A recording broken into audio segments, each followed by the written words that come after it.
Hey everybody, today we are debating atheism and we are starting right now.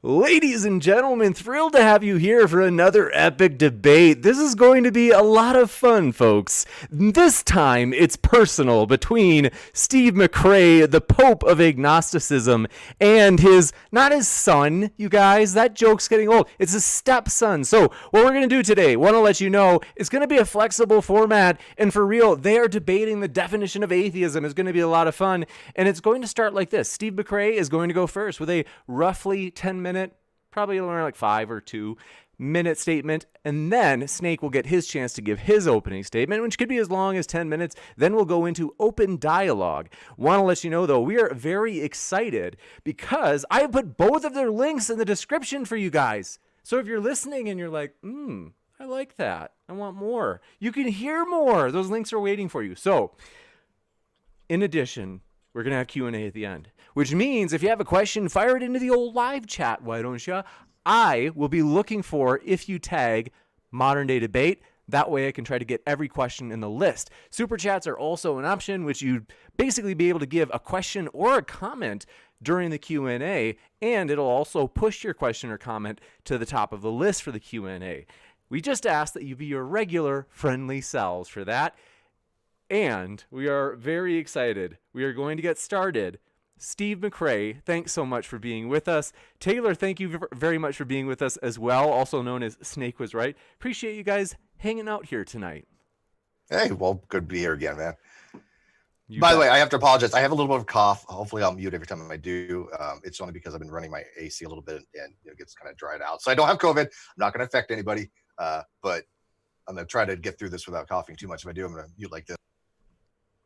You got it. Okay. All right. So, anyways, so we're having a part two on this. A lot of people in the first one had said that I obviously had a lot to say, and so I did dominate the conversation because I was trying to explain the conversation and what the actual topic was, the basics of the topic. And so I wanted kind of a part two where Snake could actually claim by claim show what he thinks I'm wrong about, and then we can address that individually rather than having 10 15 things you're just throwing out there, because I still have my notes from last time, right? And so I have on my webpage, www.greatdebatecommunity.com, all my positions. They've been there since 2018. They haven't changed. It's very specific on my positions, right? The narrative that I'm a prescriptivist, wrong. I'm a descriptivist. I've always been a descriptivist. I don't prescribe language uses. I've never argued that you have to hold to a certain type of linguistic format. I don't advocate that you have to take a very specific label. I don't advocate that there are any correct definitions of atheism. I am the antithesis of that. I'm the opposite of that. I actually have been the one for years saying you have communities out there like the atheist experience, you have the American atheist that say atheism is only one thing. Well, this is untrue. I've demonstrated this is untrue. They've come around and they've realized, yes, there are multiple ways of using this word. It is polysemous because of the efforts of myself and other people. That's all my arguments are, is that there are other usages. I hold to the more academic uses, the normative usages. Now, that doesn't mean that these colloquial uses aren't found in philosophy. That's never been my argument, right? My argument is that the normative use, if you go to read a whole bunch of papers, almost every one of them is going to be used in the positive epistemic status sense, meaning the case that atheism is the belief that God does not exist. Now, you don't have to accept that. You don't have to accept that usages, right? I don't prescribe you must be this or that. I don't care what people label themselves. I never have. All I do is talk about if they label themselves this way, this is the ramifications for it by logic. And so I have on my webpage came up with something called Gumballs and God, which basically is a better way, I think, of explaining the situation if you have a gumball machine, if the gumballs are odd or even. I also have a argument called the weak atheist special pleading argument, that if you do hold to these particular positions, you have to allow for certain other things, or you are special pleading. Again, these are logical. These are not semantic arguments. They're not contingent upon any kind of semantics. So what I want to do is I basically want to turn it over to Snake. And what I wanted him to do is basically fulfill what he was supposed to do the first time. He told me and said to a bunch of people that I'm wrong in my arguments, and that I was wrong in my Duke debate. That's fine. If people think I'm wrong, Show me what you have. I've so far to date, not one person has a logical argument against anything I've said. Not one. Uh, I mean, I've been around a very long time, and so if they have a decent argument, all they have to do is put it on a blog or something, right? I'll review it. Anybody can run these arguments. And so if Snake thinks that he has a logical argument that shows my logic is wrong, then I'm willing to go look at it, right? So that's kind of what I want to do. I want to say, Snake, okay, so what do you think that I'm wrong on? Like, give me one thing that you think that from my positions that I've said, especially in the Duke debate, that I was wrong on. And let's discuss it until we either exhaust that or we move on to another topic or have it resolved.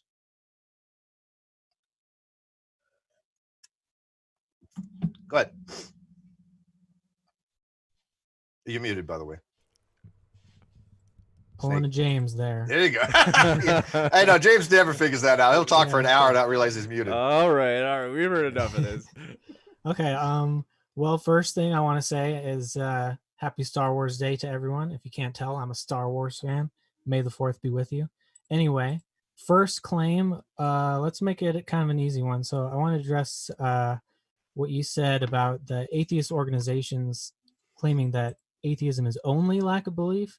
And I feel like this is just obviously a false interpretation, because they're saying that that's only the minimum criteria, because they're not excluding people who are saying that gods do not exist. They're just saying that this is only the minimum criteria that needs for you to qualify as an atheist.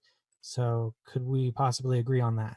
No. If you go to American Atheist page right now, it clearly says atheism is only one thing, a lack of belief. That is only one thing is a qualifier. Aaron Ra on his blog, when he wrote a blog to me for Mr. Atheist, said that they use the only correct definition. These are prescriptive, right? These are prescriptive language, just saying that there's only one definition. There's only one correct definition. So do you think that they would say that people who claim gods do not exist are not atheists then? No, because they wouldn't, clearly, because if atheism is only one thing, lack of belief, if you believe there are no gods, that has to entail you do not believe, right? So what they're saying is, Snake, is that it is a necessary and sufficient condition for atheism. They're saying is only one thing and is the only correct definition. I can show you this if you wish, but do you want to go to the American Atheist homepage? Well, we did that last time. Okay, so you've seen what I'm saying is they're just saying that it's the minimum criteria. They're including atheists who believe that there are no gods in that statement. Well, again, yes, the minimum criteria would be necessary and sufficiency, right? Okay. So atheism is one thing, the lack of belief. Although, if you go to IEP, they have multiple definitions for atheism. As a matter of fact, in my presentation I did ages ago, I gave, I think, 8 different definitions for atheism, right? So would you agree that the statement, there's only one correct definition, would that be incorrect? It depends on the way you word it. So I can accept that wording if what they're saying is that's the minimum criteria. But that wasn't my question. My question was, if Aaron Ross says, and he has said in his blog, that they're using the correct definition, that implies there's an objective standard to be had. There's an objective definition, which I argue there is none. I'm not a prescriptivist. I'm the opposite of that.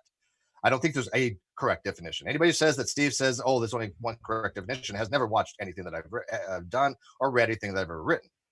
Well, that definition includes all other ones, other possible ones. So but if it's necessary and sufficient, that means anybody who does not believe is an atheist, correct? But yeah. Okay. But that includes all the other definitions of atheism too. But if there are other definitions that are necessary and sufficient, would change it to what? Well, it doesn't change it because it's normative. But if a definition says, if the necessary and sufficient condition for atheism is that you have an actual belief that there are no gods, then their definition is not sufficient any longer. It's necessary, but it loses sufficiency. Would you agree? That it loses sufficiency if you narrow it? Yes, because at that point, the sufficient condition now becomes the actual belief, which entails that you do not believe. So not believing is still necessary, but it's no longer a sufficient condition to be atheism under a strict definition called sensu stricto, rather than sensu lato, which would be the broad definition. Yeah, but it's just a subset of not believing. So again, that's true, but the point being is that you have to have a sufficiency condition. American Atheist and Aaron Ra hold that sufficient condition to be merely not believing. That's their position. You can ask American atheists on this. It's very clear. That And Arendt that has is, very stipulated this. but You that's don't a part do you of agree that every Arendt has said definition this? for atheism. I'm sorry, what? But that's a part of every definition for atheism. So it No, it's not. necessarily has to include lack of belief. Every definition. No, it doesn't. Go look at Merriam-Webster's Learner. Go look at Oxford Learner. Go look at all these different sources that don't have that as a sufficient condition. It is entailed condition, right? If I believe the gods do not exist, that entails logically that I don't believe gods exist. There's a necessary logical entailment there. But just because I don't believe, that is not a sufficient condition under certain more stricter definitions. This is just basic logic. If I hold to a stricter definition, then that sufficiency condition is the actual belief that the proposition is false. Proposition of theism is false. Well, it doesn't matter, because if the umbrella term is just lacks belief, then that can include anything that lacks belief. I think you're missing the point. You can be as pedantic as you want about This it. is not pedantic. This is logic. I don't see where you're failing on this, Snake. Because again, there has to be a sufficiency condition. What let me ask you, what do you think the sufficiency condition for atheism is ubiquitously and normatively in philosophy? Most loosely, it's just lack of belief. And you think that's normative in philosophy? Yeah. So next question. Well, hang on. No, hang on. I want until we resolve it.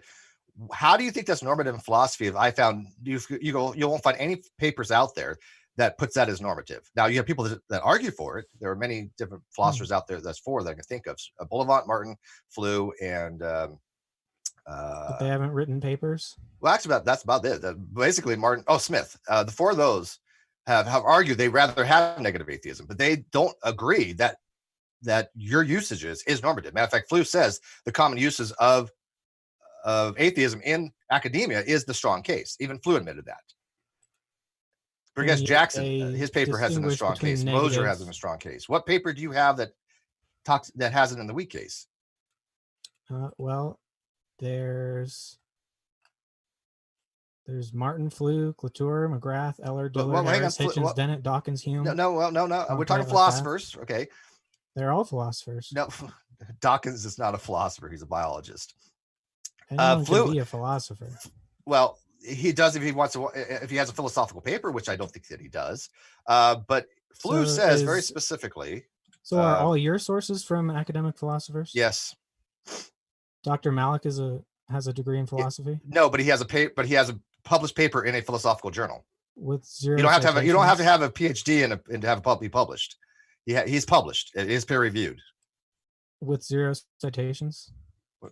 What is that? He has to. From Google Scholar. I mean, you cite it, but yeah, I mean, I've actually talked to Dr. Malik. I mean, we have gone over his work. We've gone over his paper. It is a published peer review paper. So yes, it is. If it's published and it's peer reviewed, that's an academic citation. Now, Flew says very specifically in his paper Presumption of Atheism in 1972, he says, quote, where nowadays the usual meaning of atheist in English is someone who asserts that there is no such thing as a being as God. So even Flew disagrees with you there. That is normative. In context, because he actually distinguishes between negative and positive atheism. Correct. But we're talking about normativity. You've advocated that in philosophy, it's normative that atheism is more held to be in the weak condition rather than the strong. I have no evidence for this. So let's look at the normativity of your definition. So Dr. Malik has zero citations. The Stanford Encyclopedia of Philosophy has 18 citations. Dr. Oppie has 1 citation. So I don't see why citations have anything to do with it. They're still peer-reviewed papers, and I go by go by Stanford more than anything. Yeah, and there's no incongruency between Malik and Stanford. For example, would have 83 citations. Who? The Oxford Handbook of Atheism. Yeah, which I've read, but you know that's an opinion piece, right? That's a collection of opinion pieces. That has Bullivant and that has Oppie and other people. Those are opinion pieces. Yeah, Bullivant actually has a degree in religion. I understand that. He's the editor of it, but he's never said. I've read his paper. He's never said that weak atheism is normative. Pieces. They're he actually claims all opinion pieces. Right, but he's not claiming that weak atheism is normative. He never claims that in his paper. So what evidence do you have that? Yeah, he does. No, where? Let's see. I've read his paper. Bullivant He doesn't claim does. That. Yes, he does. Okay. He says There is therefore a great deal of utility to be gained from finding a generally agreed upon, serviceable, if not perfect, scholarly definition of the word atheism. Throughout this volume, by contrast, unless otherwise stated, atheism is defined as an absence of belief in the existence of a god or gods. That's what he's arguing. But As he's with not most claiming that's normative. As with most mainstream definitions of the term. Yeah, that's what he's advocating for. He wants the what you guys call the colloquial version to be normative. Flew advocated the same thing. That's the whole point of the paper, Presumption of Atheism. And that paper is cited 67 times, so more than all of your papers combined. Citations make no relevancy here. It's what is accepted. Bullivant, by the way, is a theist who's advocating for this. But I don't understand your argument, though. He's advocating to have a different. He wants the word be normatively changed from positive to negative. The same thing Flew did, which means that normatively it is positive. No, that's how it's understood most of the time. He's advocating. That's his whole argument. That's Bullivant's argument. That was Martin's as well, Michael Martin. So that they want it to be used. The articles I'm citing are more valuable than your sources. I don't understand what because they're cited more often. Hold on, just hear the rest from Snake. They're cited more often in academia. They held to a higher standard. Hold on, but that has nothing to do. Just to let it's more normative. Snake finish his point. What, James? I said just to let Snake finish his point, then we'll come back to you. It's more normative. So you're arguing that it's normative because you have a host of sources, and I have just the same amount of sources. No, you don't. Saying the opposite. No, you don't. Yeah, I do, and they have more citations. No, you don't. So you have Martin, Flew, and Bullivant, and these all of them are wanting to argue that it be changed normatively from positive to negative. Flew very clearly points out more popular because it's cited more often. But you're missing the argument here, Snake. Does Flew not say, whereas nowadays the usual meaning of atheist in English is someone who asserts that there are no beings, there is no such being as God? Is that not Flew's own words? Does he not say that atheism normatively definition is an absence of belief in the existence of God? You're not addressing the question, Snake. Is Flew advocating? Did you read the Presumption of Atheism? I've read part of it, yeah. Okay. He's advocating, he's saying atheism is normatively held in the positive epistemic status. He says, I want it to be the word to be understood not positively, but negatively. That's his words. This is his argument. Because normatively, it's positive. So there's more acceptance of that in the field of philosophy. No. Yeah. If there's more acceptance, then why would he be arguing to have it changed? Perhaps it has already changed since he wrote. No, it hasn't. He wrote that in 1972. Yeah, and it failed 58 times. Yeah, it's got rejected. More than all of your sources combined. It's gotten cited because people have torn it apart. I mean, go read Burgess Jackson's paper in 2017, where he just annihilates this argument on the presumption of atheism. Cited twice, so it's not.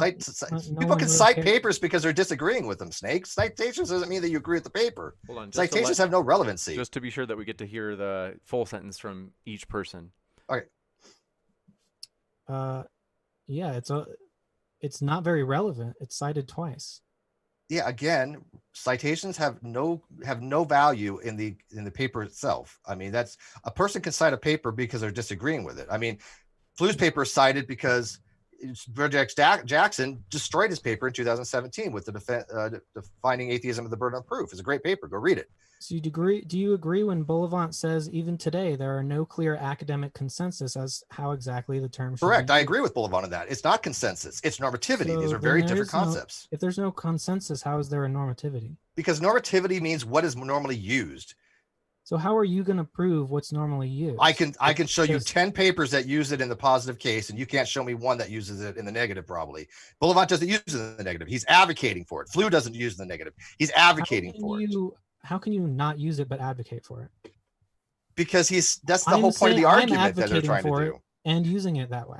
How is that any different? I'm at a loss here, dude. I know. These Flew actually says. By the way, shout out to Nate Brody for some of this research. Yeah, well, this is what explains a lot. That's why you probably don't understand. Look, if Flew says the usual meaning of atheism is someone who asserts that there's no such thing as God, but I want to change to be understood not positively but negatively. He's telling you that normatively it is understood to be the positive case. He's literally saying it in his paper, and you're saying, well, Flew's not saying that. What was that? 40 years ago? New atheism has risen since then. Okay, well, that's an assertion. I tell you what, we'll do a 1-for-1 paper. You show me papers that actually not arguing for, hey, we want the weak atheism use, but actually in their paper, just using weak atheism. So how many do you got? Because I could show you Moser, I can show you Malik, I can show you Burgess Jackson, I can show you SEP, IEP, all these by McCormick, Draper, Oppie, all these people have used it in the positive epistemic status case, but again, if you don't want to believe it's normative, that's fine. That's your choice. But I can tell you right now, that is the normative. That's been the normative understanding for 400 years. This is why Flew wanted to change it. This is why Boulevard wanted to change it. This is why Martin wanted to change it. You can't change something if it's not normative. And it hasn't been changed in philosophy that way. That's the normative usage in the atheist organizations. Okay, but I'm not in those atheist organizations. I'm not talking about any them. of the philosophers. Okay, so what? Boulevard, Martin, Couture, McGrath. Some of these are theists, and Boulevard's a theist. I understand that. So McGrath. Is it and I'm not even mentioning Hitchens and Harris, and those are not philosophers. So I guess it doesn't count. Yeah, Hitchens was a journalist, and Dawkins is a biologist. They have no papers in philosophy. So it doesn't matter that they're thought leaders in the atheism. Yeah, movement. I don't care about the atheist movement. I'm not in the atheist movement. I'm not in those atheist groups. How they use these terms, they can use them any way they want. Nobody cares. That's them. But you're saying you're making a claim. You're claiming that usage is now normative in philosophy. You have not demonstrated that. So what's the minimum criteria for normativity? Just you have one more paper? Well, or I get obviously probably over 50%.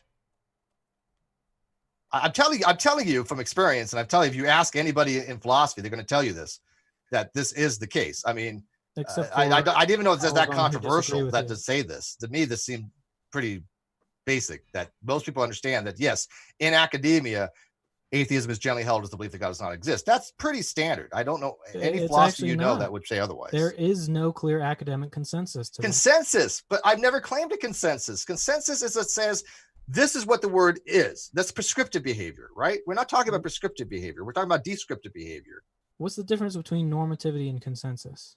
Consensus, okay, for example, consensus would be, for example, like a scientific theory, right? There's a consensus among scientists that evolution is a correct theory that explains and makes predictive modeling, right? That's a consensus. That's a belief, right? They believe that this would be the case. There's a consensus that this actually works, right? Based on expert opinion.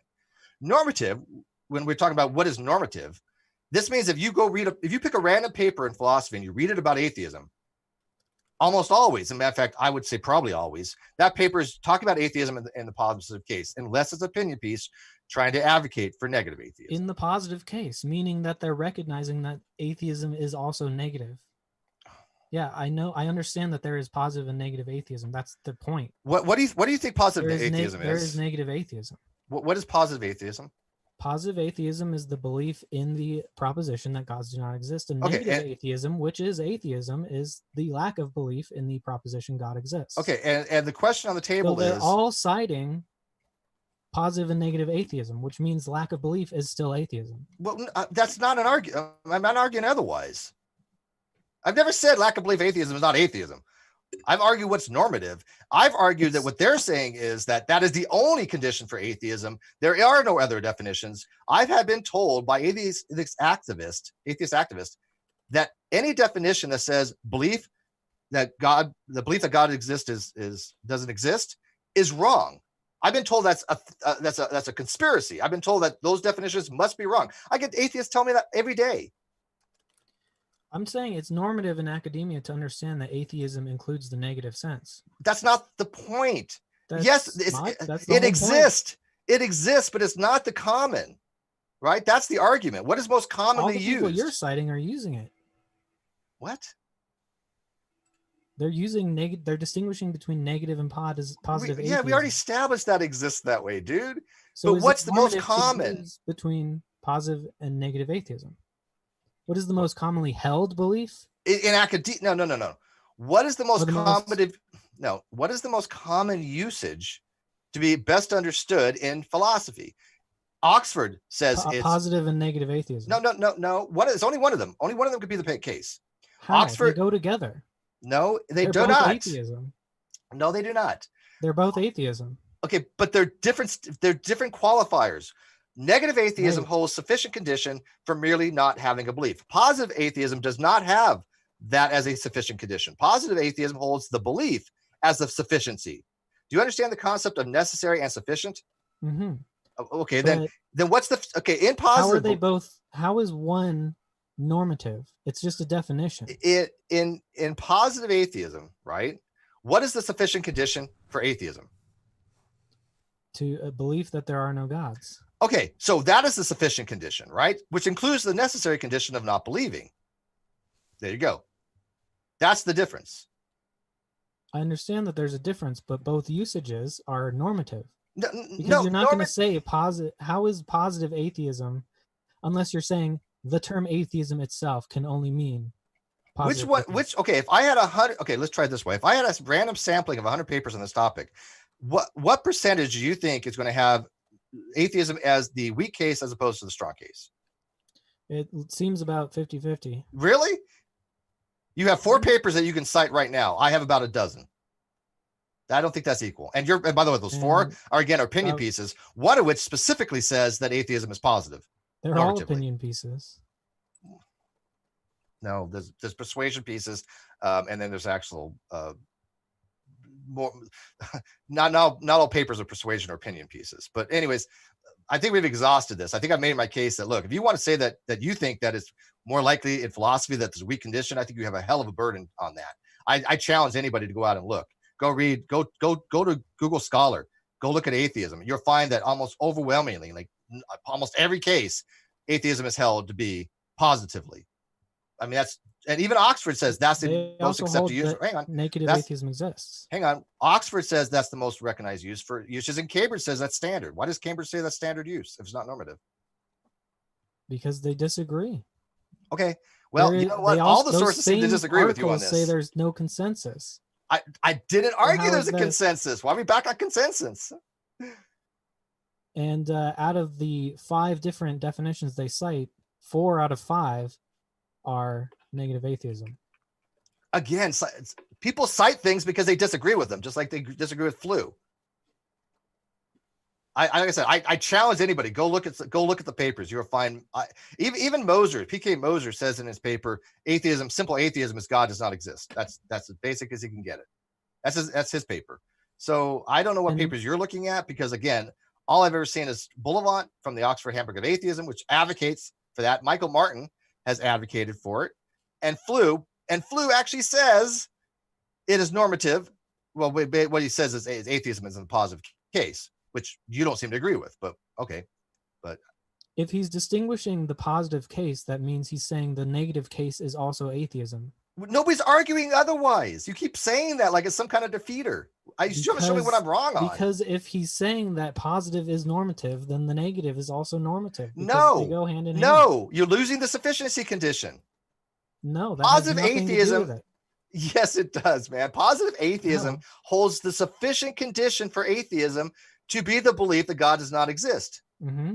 That's the sufficiency condition. You've already acknowledged that earlier. But why is he distinguishing positive and negative atheism if he's trying to claim that there's only one normative usage of it? Because in philosophy, for the last 400 years, if people use the word atheist in academia, they mean it in the positive case. Flew came around in 1972 and he wanted to change that. Smith wanted to change it in his book called A Case Against God, because they wanted to include many more people in the demographic of the term atheist for political reasons. This was a political movement to change the definition from positive to negative. No. Well, yeah, that's a fact. Dude, I just had David Silverman on the other day talking about this, and he was one of the prime leaders in this when he wrote A Fighting God.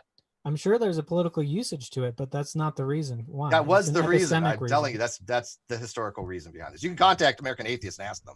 Pam Whistler is their editor-in-chief. She has told me this exact same thing. It's an epistemic reason to distinguish between those who reject theism and those who accept that there are no gods. Rejection is acceptance of there are no gods. That's the same thing. No. Okay, well, rejection and logic, rejectionism from Frey Geach is the position that you accept negation. That's normative. Now you want again. This is why words matter in philosophy in the domain of discourse. Okay, well, you can play word games. It's not word games. It doesn't matter. Look, if you're going to be talking about a specific topic, Snake, it helps to understand the words as understood in the domain. You don't have to use them So that they're way. understood in the positive and negative sense. That's why they use those qualifiers in most of your sources. If somebody is using the term atheism in a paper, almost always it's going to be positive because that's the norm. Now, these atheist organizations want to have that changed. And the reason they want to have it changed, and the reason they've contacted dictionaries, they did contact like Merriam-Webster, and they say, we want to add lack of belief in there. They do that for demographics, and they do that for political reasons. So again, if you don't believe me, go ask American Atheists. Go ask David Silverman. I have. It's because there's a greater deal of utility, and that's what these papers are saying. Well, utility argument is a different thing altogether. I mean, that's what David Silverman and that's what genetically modified skeptic argue. They argue that they want more people to be under the guise of atheism for demographic and political reasons because they want change, right? They want a greater secular society. That is a utility argument, right? I'm not in those organizations, right? So, I mean, for example, are you okay with me using atheism in the positive case? If I say, look, when I say atheism, I'm referring to somebody who believes there are no gods. Are you okay with that? If you qualify it with positive atheism. Yeah, well, that's what I'm saying. That's what positive atheism is. Well, as long as there's a qualifier, then that means that atheism alone includes both negative and positive atheism. No, you keep on making this horrific mistake here. How is negative atheism not atheism? Because you're looking at the logic and not the epistemic reasoning. Negative atheism holds, and I'm going to say this again, negative atheism holds sufficiency that merely not believing is sufficient to be atheist. Positive atheist has a sufficiency of having the belief. That's a huge difference there. Yeah, I know. That's okay. So positive atheism reasons. So positive atheism has a sufficient condition that negative atheism doesn't have. I'm not I don't hold a negative atheism. Right? Is negative atheism atheism? Yes, sure. That's the whole point. So atheism is lack of belief at the most bare bones minimum. But it's not sufficient. It can also be not everybody subscribes to that definition. I don't, and most academics don't. You apparently do, since you I don't. You just said negative atheism is atheism. Yes, in some circles. Yes, I don't, but I don't subscribe to that. In some circles, theory is a guess. But I'm not in those. I am not in those groups that use those types of lackadaisical, vague sensu lato usages. Why should I subscribe to them? No, they're very vague. You know exactly what negative atheism means. Oh, believe me, it ends up in a lot of different problems, which we went into last time. But I'm just trying to get you to understand the difference between positive and negative atheism having a sufficiency condition, which you seem to recognize before, but now you seem to forget. I don't know why. No, you're just not. You're just kind of using that to get away from the point that negative atheism is also atheism. If you accept those definitions, sure, absolutely. I don't. Which most of your sources do. No, they don't. Yeah, they do. No, they don't. They say that it exists, but it's not normative. They don't accept. They say it exists because these activists have made it, and these things are descriptive, right? But a dictionary is prescriptive. I mean, descriptive, not prescriptive, right? It doesn't define words. It doesn't tell you this is how a word has to be used. What it tells you is this is how the word is being used synchronically, which means in modern times, right? Not dichronically, which is over a period of history, how it's changed. It's saying, look, these atheist group use this word this way. That's why the dictionary reflects that. I don't accept their usages for me, right? That just like I don't accept evolution to be a guess, right? Or theory to be guess, or evolution to be change. I don't use those types of sensu lato definitions. Like, would you accept a creation and say, look, evolution is merely change? That's what it says in the dictionary. Sure, yeah, evolution's change. Yeah. But I don't use that when I'm talking about science. I don't use atheism in the negative case when I'm talking about philosophy because that's not the normative case. No, doesn't mean I don't agree that weak atheism doesn't exist. Of course it does. And if you want to use it, go ahead. I've never said otherwise. But you can't apply that definition to me. Under the more stricter definitions, which I use, I'm not an atheist. Agreed?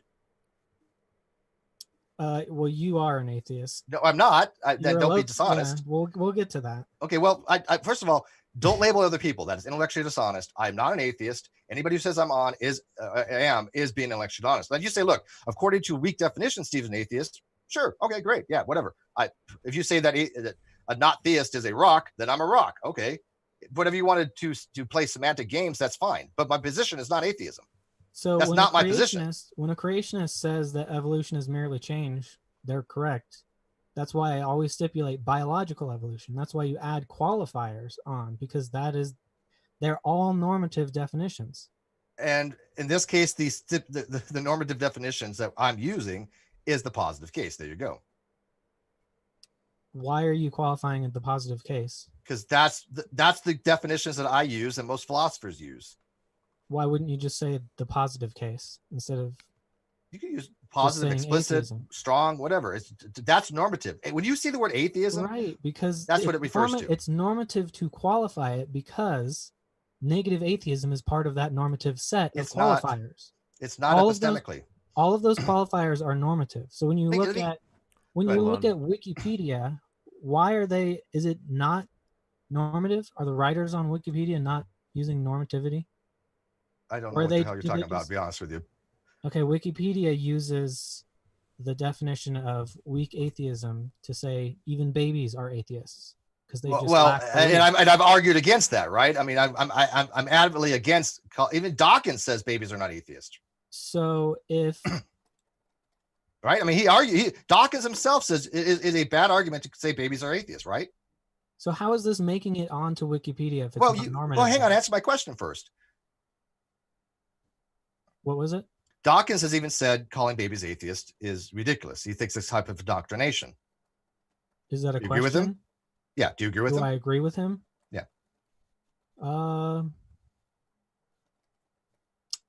Yeah. No. I don't think so. All right. And so I've explained before that using these really vague definitions, these central latitude definitions, it does lead to absurdities, I think. Right? I mean, to call baby an atheist or rock an atheist, I think is ludicrous, right? But Bionic Dance has been arguing that for years, right? Well, that's why it's distinguished between implicit and explicit. So babies are counted under implicit, but not necessarily weak. That's the same thing. Implicit means weak. That's the same logical position. But let me give you an example of why I think you're misunderstanding here. Let's look at theism real quick. Under theism, you have Christian and Jewish. Would you agree? I mean, those are two of them. Correct. Okay. I'm picking two. Mm-hmm. Both of them believe God exists. They're both BP, right? Believes the proposition if God exists. Would you agree? Mm-hmm. They're completely different positions from each other. So just because positive atheism and weak atheism, right? One entails the others because positive entails weak, doesn't mean they're the same position. They are epistemically different from each other, just like Jewish and Christian, even though they're the same logic of both a theist, there are very much differences between a weak atheist and a positive atheist. The weak atheist being a person who says, look, if you merely lack a belief, you're an atheist. The positive says, no, you have to actually have a belief to have sufficiency to be an atheist. I hold to that case. And you seem to have a problem with that. I don't know why. Because it seems like you have a problem with saying that the term weak atheist is a normative philosophical term. It's not normative. It's used, it exists, but normative means that the most what you see the most often, right? Which is normally the case, right? Or what you ought to use. It actually could be an ought. Normatively can also be used for saying if you want to read a paper in context, you ought to use atheism in the positive case, or you want to understand the paper. But here's my problem is it seems like you're saying more papers are written about positive atheism. No. What I'm saying is more papers are written using atheism in the positive case as being how they want to discuss the topic. So how come they all distinguish between positive and negative atheism?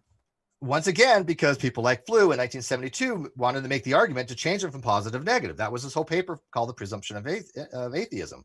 That's what his argument was. Stuck. If everyone keeps making this distinction, it seems like that distinction has stuck in the usage. Well, I'd have to completely disagree with you. I mean, like I said, there's obviously a sufficiency difference, and I think you agree there's a sufficiency difference. Now, once again, though, if I hold to the stricter cases, right? Under those stricter cases, I'm not an atheist. Do you agree? Yeah, if you define it that way. All right. So because there's different definitions, when somebody says there's only one correct definition, like Aaron Ra does, is he wrong? I think you're misinterpreting that. No, he's very correct. I mean, blatant on this. There's only one definition. He'll say there's only one definition and anything else is wrong. He's said this numerous times. Come on. If I accept that, then that means that he can't accept positive atheists as atheists. Oh, and I've actually said that before. I actually asked him that. I'm like, well, what do you call positive? What do you say to somebody who believes that God does not exist? If you accept the other one's the only correct definition, right? So there's a problem to be had what there, did he right? say? I don't remember, to be honest with you. I mean, I've had so many conversations with him in writing on this particular topic, but I have brought that up before. I'm like, I've asked people, well, the last person I remember this specific, I said, what do you call somebody who believes there are no gods? He's like, I don't want to answer that question. I'm like, why? He's like, well, that's a trap game. I'm like, no, it's not. It's a very simple question, right? Like, what do you say? What do you call somebody who believes there's no gods exist? Positive or strong atheist? I just call him atheist. I don't see why you need a differentiation. Because it's more clear. Why? Because it distinguishes between someone who believes there are no gods and who just okay. So by adding this weak theism. condition, you've now made it more vague. This is why I'm saying this is why changing it from positive to negative has made it so much more vague that before, years ago, somebody says I'm an atheist, you knew what they meant by it. They were somebody who believes there's no God. Now you have to ask them, well, what do you mean by that? It has added this ambiguity to the dialogue. That's why I think it's silly to try to push this narrative that atheism is only a lack of belief as a sufficient condition, because that's what I do read RN as, and that's what I read the American Atheist as. It's very clear what they say. Atheism is only one thing, a lack of belief. Well, that's clearly a false statement. That proposition is false because it's not only one thing. There are other things by other definitions, right? Because what they're doing is trying to make what's called a conceptual dichotomy. They want to make it that everybody has to fall into two groups, theist or atheist. You agree? Well, I mean, I don't have a problem with that because you're fine with that when we're talking about theist or non-theist. You're not asking my question. They're trying to make it so that everybody is either an atheist or theist, correct? Sure, but it's the same with theist versus non-theist. No, it's not. Some of these papers say that theism is non-theism. No, atheism is non-theism. You're confused here. I can actually derive theist and not theist from first principles.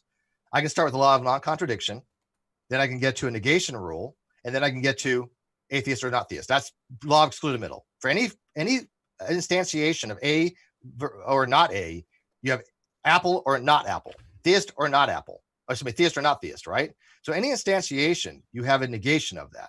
And that works for the whole realm of propositions. For if I have a set of propositions, anything I instantiate in there is going to have a not to it. It is not the case, right? So same thing by just a simple A or not A. If I say A or not A, apple or not apple, that's just logic. That's law excluded middle, correct? So actually it's more the principle by balance, but you can't get that with atheism. Atheism, you have to change the word. You actually have to, that's a semantic now. You have to say, okay, not theist, I'm going to make that atheist, but for semantic reasons. You can't derive that logically from first principles. Okay, you have to actually stipulate that by a semantic argument.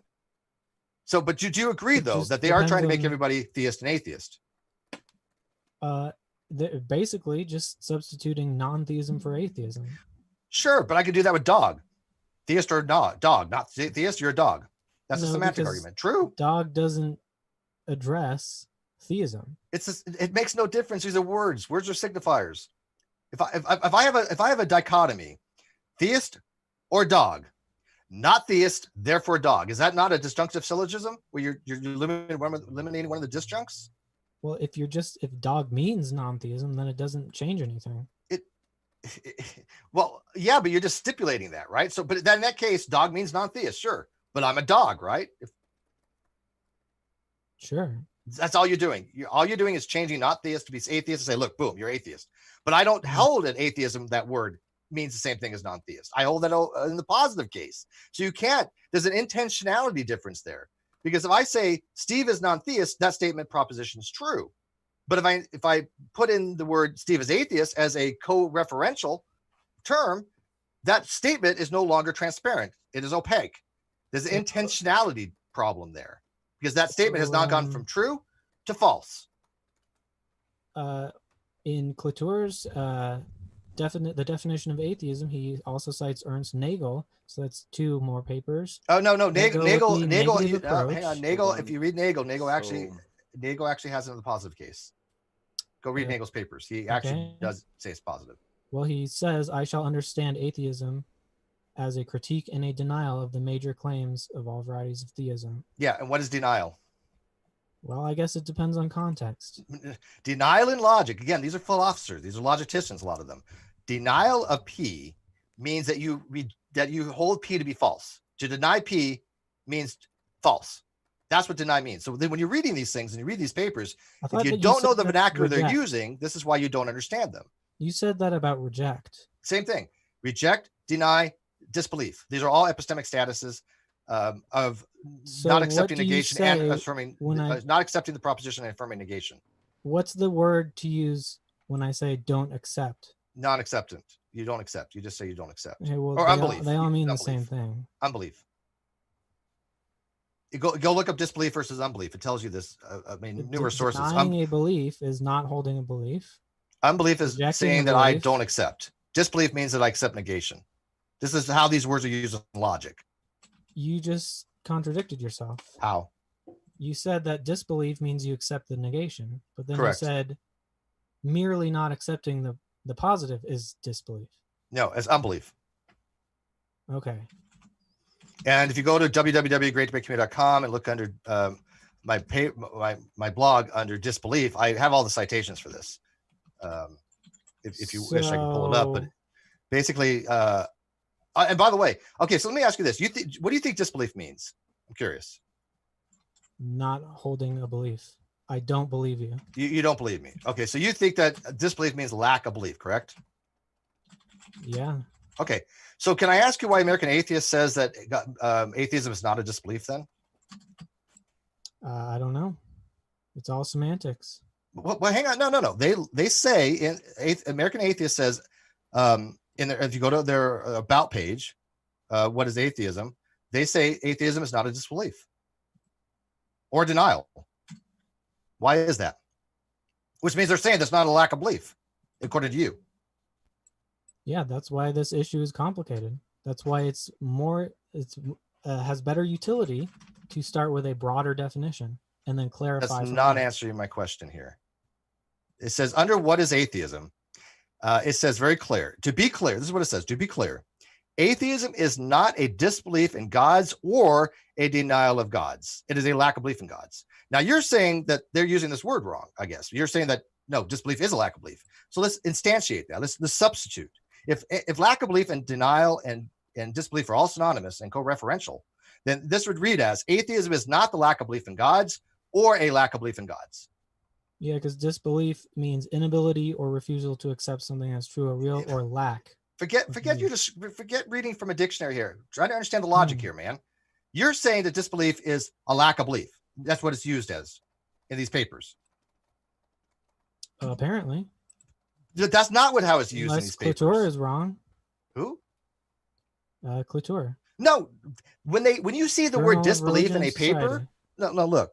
When you see the word disbelief in a paper, they're saying that matter of fact, if you go to Rutgers Philosophy 101, it says if you hold that the position of the proposition to be false, the correct epistemic status for that is called disbelief. So if you think P is false, that is called disbelief. That's Rutgers. Would you like to see the citation for that? Because I have it. Sure, but no one says unbelief. Well, people use words like deny or reject. Okay, but we're look, when you read a scientific paper in science, you have to understand the words, how they use it, dude. And if you don't, then you're going to have some confusion. Simple as that. So let me go to screen share here. Okay, can you see this? Now they can. Okay, so this is called Rational Belief 1. This is from a series from Rutgers University Philosophy. I believe it was 101 course, but it could be 110. It says, disbelief. If you conclude that a proposition is false, then the appropriate attitude toward that proposition is disbelief. So when you go to American Atheist here, right, and it says to be clear, atheism is not a disbelief in God or denial of God, it's a lack in God. They're using it this way, which is, again, normative. They're saying atheism is not saying the proposition is false. It is a lack of belief in gods. This is how they're intending it. They're actually using disbelief and denial the way you would find it in academia, right? But you're saying that's wrong. You're saying, oh, it's just merely not believing. Well, under what standard is that? Because every source that I have shows otherwise. English, because apparently not all academics are agreeing to this. Really? Find me one that doesn't. Disbelief is more common. Here, disbelief is more commonly used to express a mental opposition which does not imply blameworthy disregard of evidence.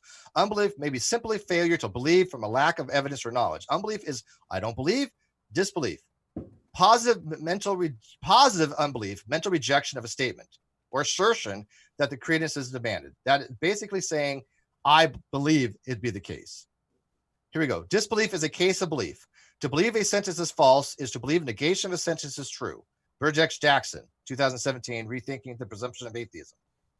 Now, you're saying that these papers are wrong. You're saying that these sources are wrong. You're saying disbelief is merely, I don't believe. Well, if that's the case, then why is American atheists using it the way they're, contrary to how you're using it?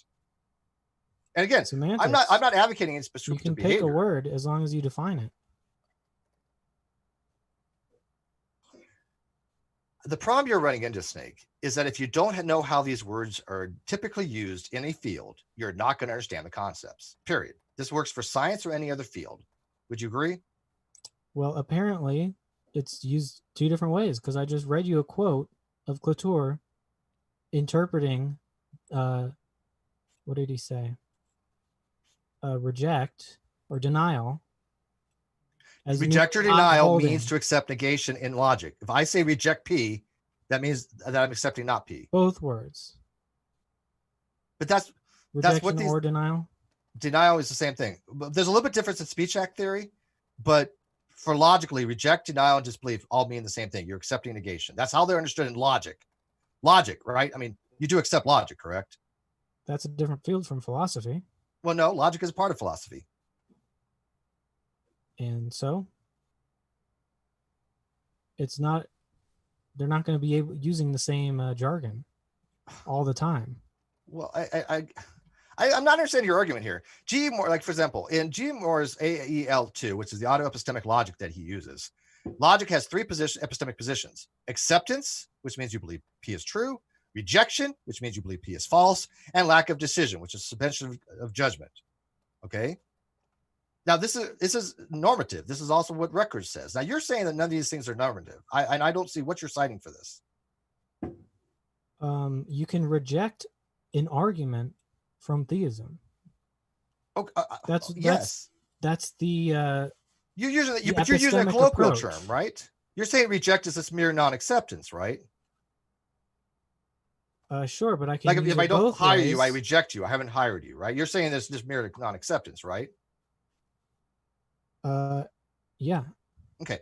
But that's not how the word is used in logic normatively. When you see, if you read a logic paper and it says deny P, reject P, disbelieve P, in logic, it is understood as acceptance of negation. If you want to use it a different way, go ahead. But I'm explaining to you, if you go to college and you take a course in logic, they're not going to be using it the way you use it. They're going to be using it the way it's normatively used. I have taken those courses in college. Okay. And how they use these terms. They don't always use them the same way. Show me the syllabus. I beg to differ with you. I didn't keep my syllabus. Okay, well, then you have no evidence for it. And they don't discuss that on the syllabus. Okay, well, every syllabus I have actually even says in here, we're going to be using atheism this way in the positive case. I actually have a few. I can find them for you another time.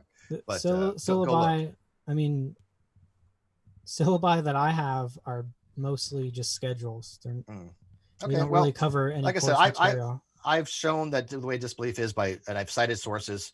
I haven't seen anything you've cited besides, I don't know why you think disbelief means what it is, even though Records disagrees with you. G. Moore would disagree with you. I don't know. But anyway, so what's your again, you haven't shown that I'm wrong on anything yet. I'm still waiting to figure out what I'm wrong on. So I guess. Go ahead, Snake. I didn't hear what you said. PB Clatour interprets denial as mere lack of belief in the assertion that God exists. Okay, good for him. So do you. And you could do that. Like I said, nobody can stop you, but that's not normative.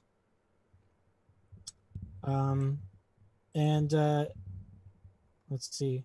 Charles Bradlaugh says the atheist does not say there is no God. He says, I know not what you mean by God. I am without the idea of God. The word God to me conveys no clear or distinct affirmation. I do not deny God, because I cannot deny that of which, by its affirmer, is so imperfect is unable to define it to me. Yeah, that's a stipulative thing, sure. There's a billion stipulative definitions of usages. Mm-hmm. So what?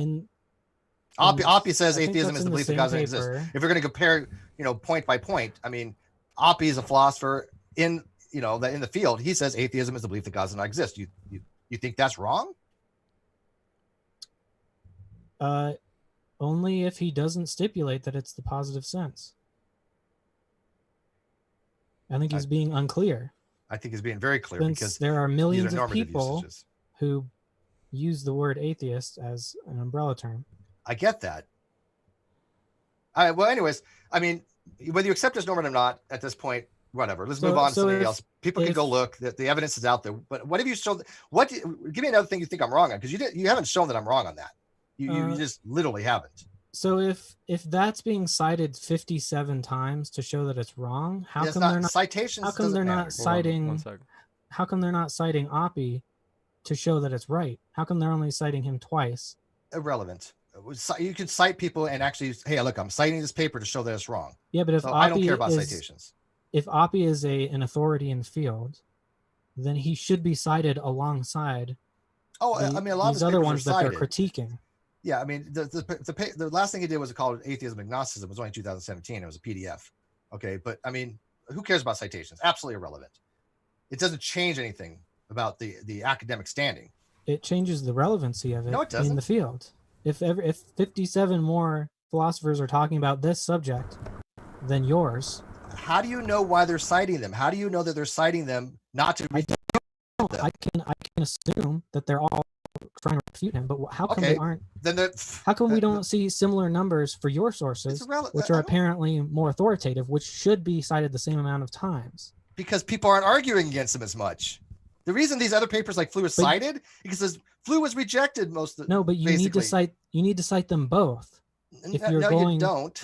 Yeah. I mean, if you're going to say this is wrong, you're going to have to say who's not wrong. Who's right. Normative. I think you have a fundamental misunderstanding of the words, how they're typically used. Well, if you're critiquing something. That's something that, like, again, if you speak science, you need to learn the language of science. Philosophy is no different. Okay. Flew's paper is heavily cited because it's critiqued so much, because he didn't even believe his own argument. He became a deist. That's the reason why his paper cited a lot, because it was the academic community said, no, this is kind of bogus. That's why it's heavily cited. But even Flew says atheism is the belief that God does not exist as being normal, as being the most used. He wanted to be changed. But go ahead. Find something else that you think I'm wrong on, like in the Duke debate. I still don't have any idea what you've demonstrated I'm wrong on in my logic. Because if they're using the disambiguation positive or negative, then atheism is a part of both. I still don't know what negative, I'm negative not following atheism you. is atheism. But what's the sufficient condition? What differentiates positive from negative atheism? What is this the line of demarcation that makes one more sufficiency than the other? What is it? We're on the same page about that. Okay, there you go then. Okay. One sec. Just want to let people, I'll let you guys keep going. Sorry for interrupting, but do want to let people know, and you guys as well, that we'll be going into the Q&A in about 5 minutes. All right. Okay. And by the way, never mind. It's fine. But okay, so we've established that the sufficient condition. Positive atheism holds its sufficiency as the belief. Weak atheism holds the sufficiency of merely not believing. Right? And so I wanted to get to this point where there's a paper called the Anti-Atheist Bias in the United States, and that studies whether the religious community basically can distinguish between lack of belief and those who positively assert that there is no God, and they have the exact same bias. So any attempt to fence it is just pointless. You're going to be seen as part of the atheists anyway. That's not correct. I don't know what I did with it, but I just recently read a paper on demographics where they actually separate agnostics from atheists for that very reason, for demographic purposes. I'm sure they separate it for demographic purposes, but this paper is looking at an non-theist bias. Okay, but that's irrelevant. I mean, we're trying to establish that agnostic and atheism are vastly different positions, as normatively held in philosophy, are we not? That's the whole reason for all this. They're understood to be the same thing by the religious community. No, they're not. They're understood to be the same thing in... I know a lot of people in the religious community would give you grief for that. I'm sure there are people who disagree. That's why they argue. Okay, but I'm not understanding your argument here. If demographically wise, they still separate atheism and agnostics, and logically they're different. You're trying to claim that there's this one overwhelming usage when it's not overwhelming. It actually is in academia. And by the way, if you do this experiment, Snake, Then go out and talk to a random person and say, look, what is an atheist? And they're going to say an atheist is somebody who believes that God does not exist. Or more specifically, you can say, look, do you hold that atheism is somebody that believes God does not exist or do not? They'll almost always, in my experience, tell you that there's somebody who believes. Almost ubiquitously around the world. Now, again, that's anecdotal. I get that, right? Yeah, because if you do that same experiment with atheists, they're going to say lack of belief. Yeah, in the atheist communities. But I don't use that definition. Do I have to? Well, you just called them the atheist communities. So yes, but do I have? But I respect their contend, usages, right? clearly But you do I to have to use contend it for with this. myself? But it's creating confusion, which is why there's more utility. Let me make this very clear, Snake. Are you saying that I prescriptively have to use a weaker definition because these groups use it? I'm saying that you should probably qualify and clarify. That's not my answer. Okay, please just answer the question. Do you Okay. advocate that I have to use their weak definitions? No, what Okay, I'm great, okay. advocating for All right, is awesome. that you should use a qualifier Awesome. So because that makes it clearer. well, no, but if I don't hold to the weak definition, then I don't need to clarify because normatively atheism is the positive case. This has been well then established everyone in has philosophy. everyone has to memorize how. That's my everyone argument against weak personally- atheism, dude. They're making it more confusing, not me. Hold on. They are. Just to hear that last point. What were you saying, Snake? Then I have to. I mean, it's easy in your case because you're known for this, but if you don't clarify, then I have to memorize how you're going to use it. Unless you're going to use a qualifier. Yeah, but So again, I say positive okay. and negative atheism. all right, let me ask you this though. Let's say me and a philosopher are having a conversation, okay? And we're talking about atheism, right? We both understand and we're both using it in the positive case. Okay? Grant that so far? Do you have a problem with that? Why would you need to clarify that it's in the positive sense? Because if I say the word atheist to my interlocutor, and he is going to interpret that I'm using atheism in the positive case. Okay? Is that cool so far? Not necessarily. If he's a philosopher and we've already pre-established atheism in the positive case, let's say we've already pre-established. You okay with that? If you're one of the philosophers you like, but there are plenty who don't. That's not answering my question. I don't know why you make things so difficult. If I'm talking to somebody, right, who's a philosopher, and I say, look, philosophers agree. But I don't care about them right now. I'm talking about the interlocutor that I'm having. If I'm talking to a specific individual and we both agree on terms that atheism is going to be used in our conversation as the positive case, do you have a problem with that? No. Okay, great. Now, if somebody like you jumps into the conversation, which happens frequently, and says, hey, Steve, you and this other person, you're strawmanning atheism. That's not what atheism is. Atheism is only a lack of belief. Do you not see a problem there? Because this happens daily, just about. Are those people wrong to do that? Because they are.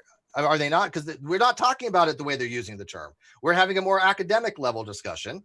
They jump in and say, you guys are both wrong. You're strawmanning atheism. Atheism is only one thing. It's a lack of belief. You've seen it all the time. What do you do? What do you tell those people? I would tell them that they're missing some context, but I wouldn't tell them that they're not being academic about it. Well, Because it is I kind of academic would, but to distinguish between negative and positive atheism. but would you tell them that, As- look, there's nothing wrong with the usages Steve and the other person are using? I mean, this is why under those usages, I'm not atheist, I'm agnostic, right? I mean, you grant that, would you not? You can agree to any terms you want. I'm fine with that. Thank you. That's and by the way, that's my position as well. Have these groups use any uses they want, right? I don't care. I will explain they do lead to category errors, right? Because I think that they do. Because how do you have a theological and cognitivist?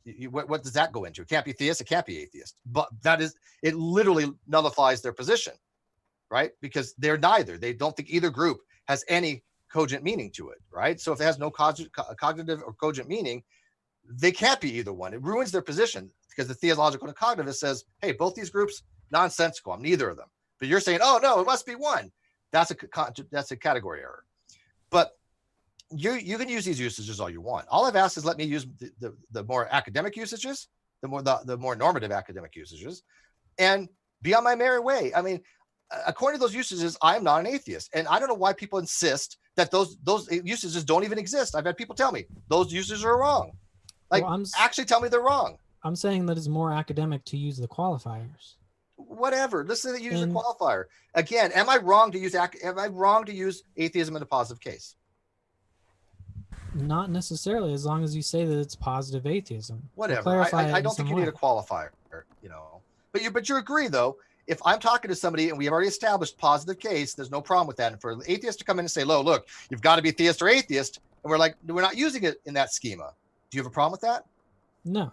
Okay, Just there you go. with Thank you. claiming There we go. that you have the monopoly on the academic usage. Whatever, that's fine. But I'm just saying that if I and my interlocutor have decided that we are not using the schema that you use because we think that it has problems, we think it leads to epistemic issues and category errors and absurdities and special pleading possibly, and we have all these arguments why these weak definitions are poor, and we don't use it that way. We're using like in a science conversation, we're using more of a more precise language, and somebody jumps in and says, well, you guys are strawmanning atheism.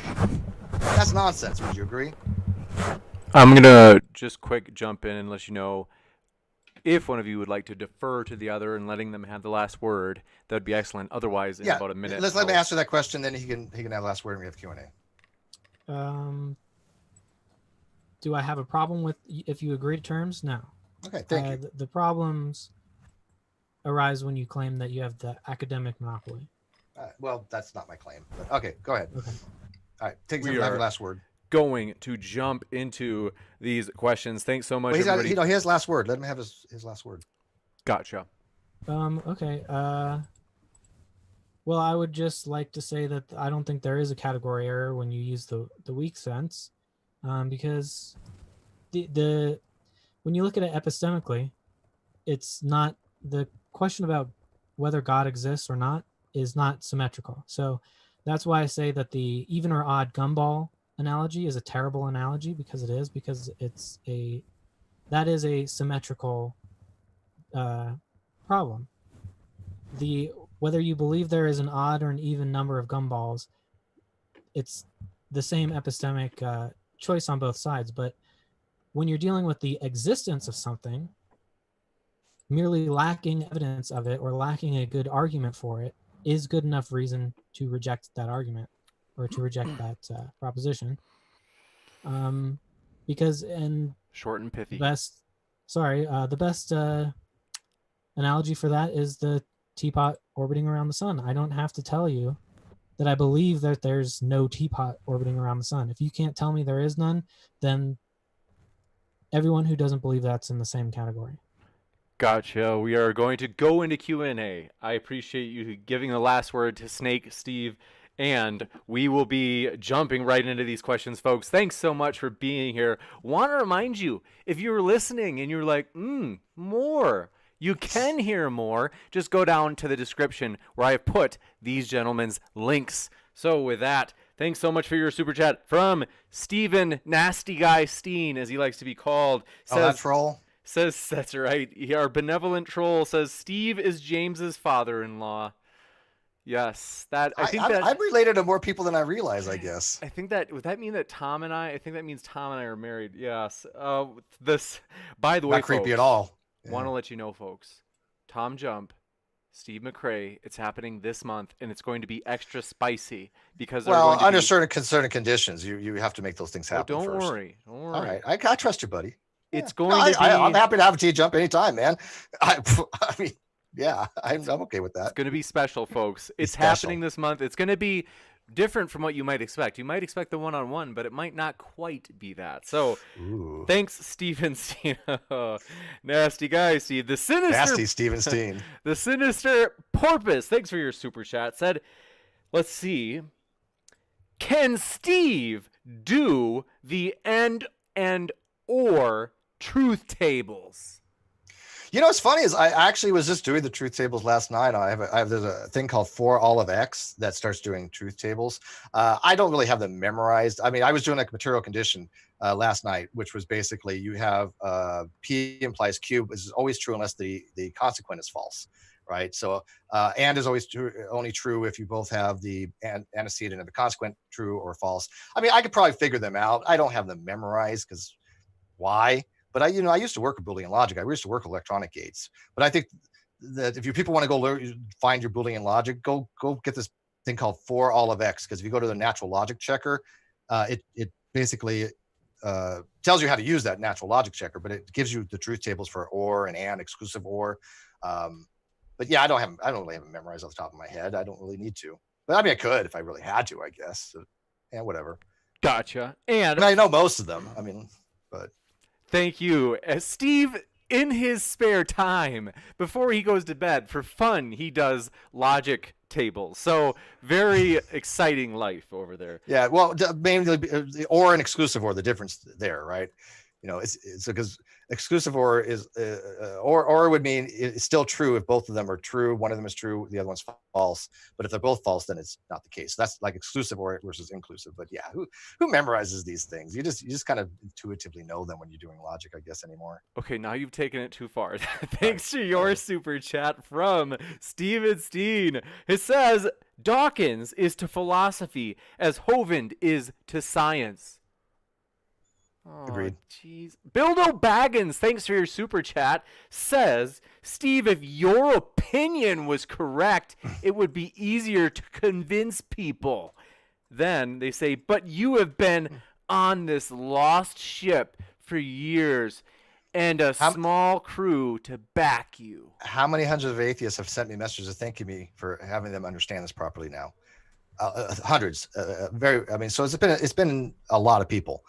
So I have made an influence. I've had people go back to college to study philosophy because of this. I mean, I started a new show with Dr. Fuzz Rana because they like my opinions. They like my arguments. And so, I mean, people can say that I haven't had a huge influence, but I don't have a huge audience either. But I got to tell you, if you think the logic's wrong, show the logic is wrong. Any atheist activist out there that says I'm wrong, they need to show that the logic is wrong. And then nobody has yet to do that. I was on with Landon Kurt Knoll the other night, who's an expert in Boolean logic. He's like, go ahead. Where's the problem with this logic? A friend of mine who has a master's degree on my Facebook page said, I've reviewed this. There's absolutely nothing wrong with the logic. So if somebody says I'm wrong, like Snake says I'm wrong with the logic, he needs to show the logic's wrong. And I don't know if you advocate for that. Snake, do you say that my logic is wrong when I use my logical proofs? Is there any, is it invalid? I mean, for example, like I don't have your syllogism right here, but basically I was trying to get to, like, the reason I called you an atheist was you reject at least one God. That's atheistic, not atheist. That's global atheism versus short local. and pithy Yeah, here, so atheism. we can get back to the question. Well, I just want to know, does he think my logic is wrong? That's my only question. Yes, is a yes or no? Yeah, and like one reason why is theism is accepting at least one God. And well, so that's atheism, semantics. if you reject at least one God, then you're on the side of atheism. No, you're not. That's just nonsense. We got Snake's answer. Josiah Hansen, thanks for your super chat, who says, Steve is a very pleasant pheasant. This is fun. Thumbs up. Next up. Who's that from? Josiah Hansen. Josiah, okay. All right. Thanks, Josiah. Stupid Horror Energy, thanks for your super chat. She strikes again. She says, let's get to the category errors. I've explained that the theological cognitivist can't be theist or nor can they be atheist. If you need more understanding of that, go watch Ozzy and I explain it in detail on my channel. Gotcha. And Movie Theory, thanks for your super chat, who says, McRae is, in all caps, dominating. Sorry, weak McRae haters. Okay, apparently you've got I have a lot of those. Yeah, but you know what? You've got a white None of them have a knight. logical proof against me that we can look at, do they? Shocker. Next up, Nate Brody. Thanks for your super chat. Says, Snake, was there a study done over 10 years? I thought I cited it. Even today, however, there is no clear academic consensus as to how exactly the term should be used. I agree with that. And that was from Bullivant, I believe. Yeah, that was from Bullivant. Yeah, in Oxford's Handbook of Atheism. I read this stuff, Snake. I mean, I'm well familiar with the literature, and I agree with that statement. This is, again, there's a difference between consensus and normativity. Next up, Gareth Spears. Thanks for your super chat, who said, why you get so worked up over this topic, Steve? Well, I mean, it's like anything else. Look, I mean, would atheists want people to go around calling them theist? And by the way, if you accept weak atheism as the sufficient condition for atheism, you must allow a theist to allow the sufficient condition of you lack a belief that gods don't exist, or else that is special pleading. That's my weak atheism special pleading argument. Somebody coined it WASP the other day because it stings. I have yet to have a refuter for that, or a refutation for that, a defeater. There's a portmanteau right there. But yeah, I have nobody's shown that logic to be wrong. Everybody who's reviewed it and knows logic says this is logically correct, as follows. That's a whole different argument that if one of these days Snake or anybody else wants to challenge on, I'm happy to do so. But it's simply basic logic. I mean, if you allow for one, you have to allow for the other, or it is special pleading by definition of special pleading. Well, Gotcha. all Let's I can see. tell from that is you're saying that weak Hold on theists are one sec. theists. Just to be sure we don't gang up on Steve, that super chat was targeted at him, so I do want to make sure that we don't go too far down the rabbit hole on that. Sigifredo Sarabia, thanks for your super chat, who said, argument from, quote, nah and burden shifting. I see that a lot I see that a lot, actually, yes. Who is he referring to, though? Well, I see it all the time, so I assume I know him, and I'm assuming that he's actually referring to the other side, that they just basically stick their fingers in the air and go, oh, Steve's wrong by fiat. But I tell you what, where's your logical proofs, guys? Where's your logic here? I mean, I've given my arguments in logical form that logicians have said this is valid. Where's your guys's that they can look at and see if it's valid or If not? it's targeted at the other side, we'll give Snake a chance to respond, and then we'll move on to the next one. Go ahead, Snake. Sure. Well, the logic just depends on what premises you use. So if you use a certain definition, then you can make it valid logic. That's not how logic works. It might not be man. sound. That's not how logic Hold on. works. The super chat, Yes. according to you, Steve, was targeted at Snake, so we've got to let him finish. That's fine. All done, Snake? Yeah, I thought that was, yeah. You got it. And next up, thanks for your super chat, Caleb, or Caleb, as he sometimes likes to be called, says, do a debate on immigration for Cinco de Mayo. It's very un-PC of you, Caleb. Caleb, thanks for your other super chat, who says, both debaters lost. Oh, snap. Man. Well, when I see those logical arguments coming in, I'll look at them. But until then, nobody's provided one. Josiah Hansen, thanks for your super chat, who says, would Snake be so willing to tell someone how they identify themselves is wrong on other matters, such as orientation? Steve is agnostic, by the way. Mm-hmm. Sure. Gotcha. If it doesn't meet the definition, So and then you're prescriptivist. Okay. if it does, that's how logic works. So if you say this X equals whatever definition, then you can hold whatever That's not how definitions conditions. If you're agreeing to that, every syllogism has to have definitions. Next up, So don't worry, we've got one for you, Can I have one Steve. follow-up? Well, one quick follow-up. this I one's swear it'd be for 10 you, seconds. Steve. I've 10 got to give seconds. him a follow-up then, too, because it was That's targeted. fine. He can have the follow-up. Wasn't that Yeah, one that's fine. targeted at him? So I if just you have want to do one it, it's quick got to be question. short and pithy, Steve. Pithy. Do dictionaries define words prescriptively or just describe usages? That's it. That's all I want to know. Got you. They describe it, and so There you go. That's not prescriptive. Thank you. Go ahead. So if it's describing a certain usage, if what we're looking at doesn't meet those conditions of the definition, then you can't hold to That's that. prescriptive. Okay, we have to. The super chat's geared Go ahead. toward it's targeting Snake, so I got to give him the last word on this one. No, I'm not talking about prescribing a certain definition. I'm just saying whatever definition is being used, if you don't meet the criteria of that definition, then that usage of that word is not appropriate. Don't worry, I've got one for you, Steve. Your Okay. dearest friend Nate Brody sends in another super chat. Steve, I love you, buddy. You can't let him get to you, Steve. Okay. They say Oxford looked at 10 years of papers and said there is no consensus. I If it agree is- there's no Hold on. consensus. They said if it is normative, then it is consensus. No. Consensus. I didn't get a lot of sleep last night. Then they said Steve has been refuted by Oxford. No, he hasn't. There's a huge difference between consensus, right? Like if I say that the scientific theory of gravity is general relativity by consensus, right? There's a difference between that and saying if I say the word reject is normatively used in logic to mean negation, acceptance negation, that doesn't mean there are not weaker versions of that, but they're less used. So there's no consensus of how the word ought to be used, right? There's no consensus there. but there is still a normative understanding when you see this word, how it should be interpreted. That's not consensus, that's normativity. There's a huge difference in terminology there. Next up, thanks for your super chat, Josiah Hansen, who says normative does not equal consensus in any manner. Correct. Let's see. So I think that's targeted towards you, Snakeroo. If you want to give a response. Yeah, I still don't understand how he's made any distinguishing factors. I've explained it, I think, in great detail. Standard actually. of the norm. And yeah, I think I've explained it in great detail. Hold on, I gotta let Snake respond. The consensus usage of biological evolution is the normative definition of biological evolution, or gravity, or whatever you want to call it. Yeah, in that case, they're the same thing. I mean, in that case, those usages are normative and consensus, but they don't have to be. You can have a consensus of something, but in some circle, like what is normative in the ACA for the use of atheism, right? It's not the normative in that case, right? Is that it is the lack of belief. Although in academia, there's no consensus for it. There's clearly a difference between consensus and normative, because you can have a group that has a different usage, which is normative, doesn't affect the consensus, because there is no consensus of which one you should use. That's what they're talking about. There's no consensus in philosophy is which one, has by fiat, a correct usage. It only explains these both are used more. It is more normative that when you see this word is used this way, that's the standard. Even Cambridge says it's the standard. That's all. I mean, but who cares? Whether it's normative or not doesn't matter. They do exist.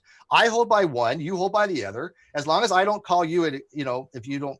I do have to give Snake the last word on this. This super chat was directed at him. Okay. Yeah, and it depends on the scope of what your group you're looking at. But then Oxford says the standard is different.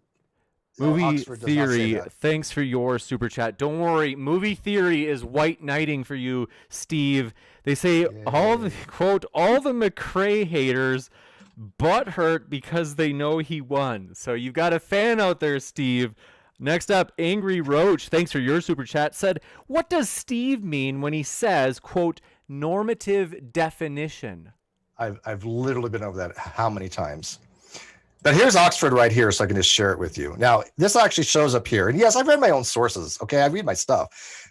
This talks about there's an absence of belief in gods. This is, again, an etymological reason. This is what Bullivant argues. Bullivant's paper is arguing from etymological roots, right? But it says also that belief that there are no gods, arguably the most popular current usage, which would be normative, would it not be? This is actually saying that this two, not one, up here is the normative. That arguably the most popular current usage. Would you agree that this is Oxford? That he also says it's the generally agreed upon serviceable scholarly definition of the word atheism is lack of belief. No, who says that? Bullivant. No, Bullivant says there's no consensus. That's no, I think that is Bullivant. Yeah, Bullivant literally in his paper says there's no consensus on this. He prefers the weak case because he thinks it's more in line with the etymological roots. Did you read his paper, or are you just taking shots from it? Are you just taking notes from it, or do you actually read his full paper? Be honest. Yeah, I read it. Okay, because if you read his paper, then you would know why he's arguing the way he is. He's arguing from etymology. Next up, we have to go to the next super chat. Go ahead. Stupid Whore Energy, thanks for your super chat. She strikes again. Now she says, is there such a thing? And then once you're, if we can return to the good old screens where we get to see your... Yeah, I just want to show one more thing for my evidence. Cambridge Dictionary of Philosophy.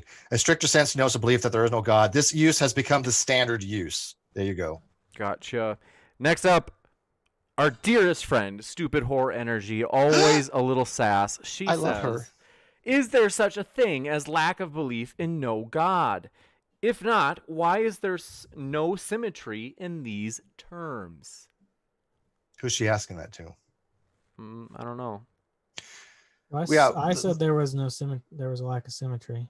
Yeah, there's a lack of symmetry if you use the weak case, because the ism relationship, atheist to atheism, really only has a symmetry in the positive case. Well, there's a lack of symmetry epistemologically, because you can say something is not true, or you lack the belief in it simply by lacking any proof or argument of the positive. Okay.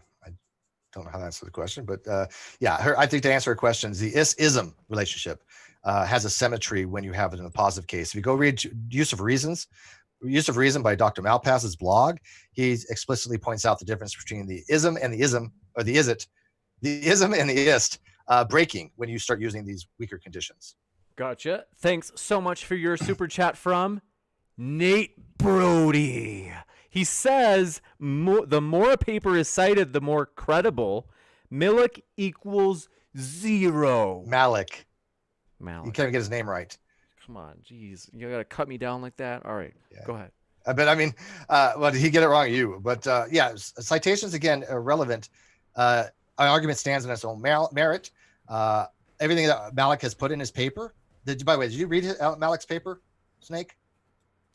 I read some of it. Okay. His paper's in line with what Martin says too, Michael Martin. And Michael Martin advocates for the weak condition. So if you go read Michael Martin, they're in line with each other. They're not expressing different things.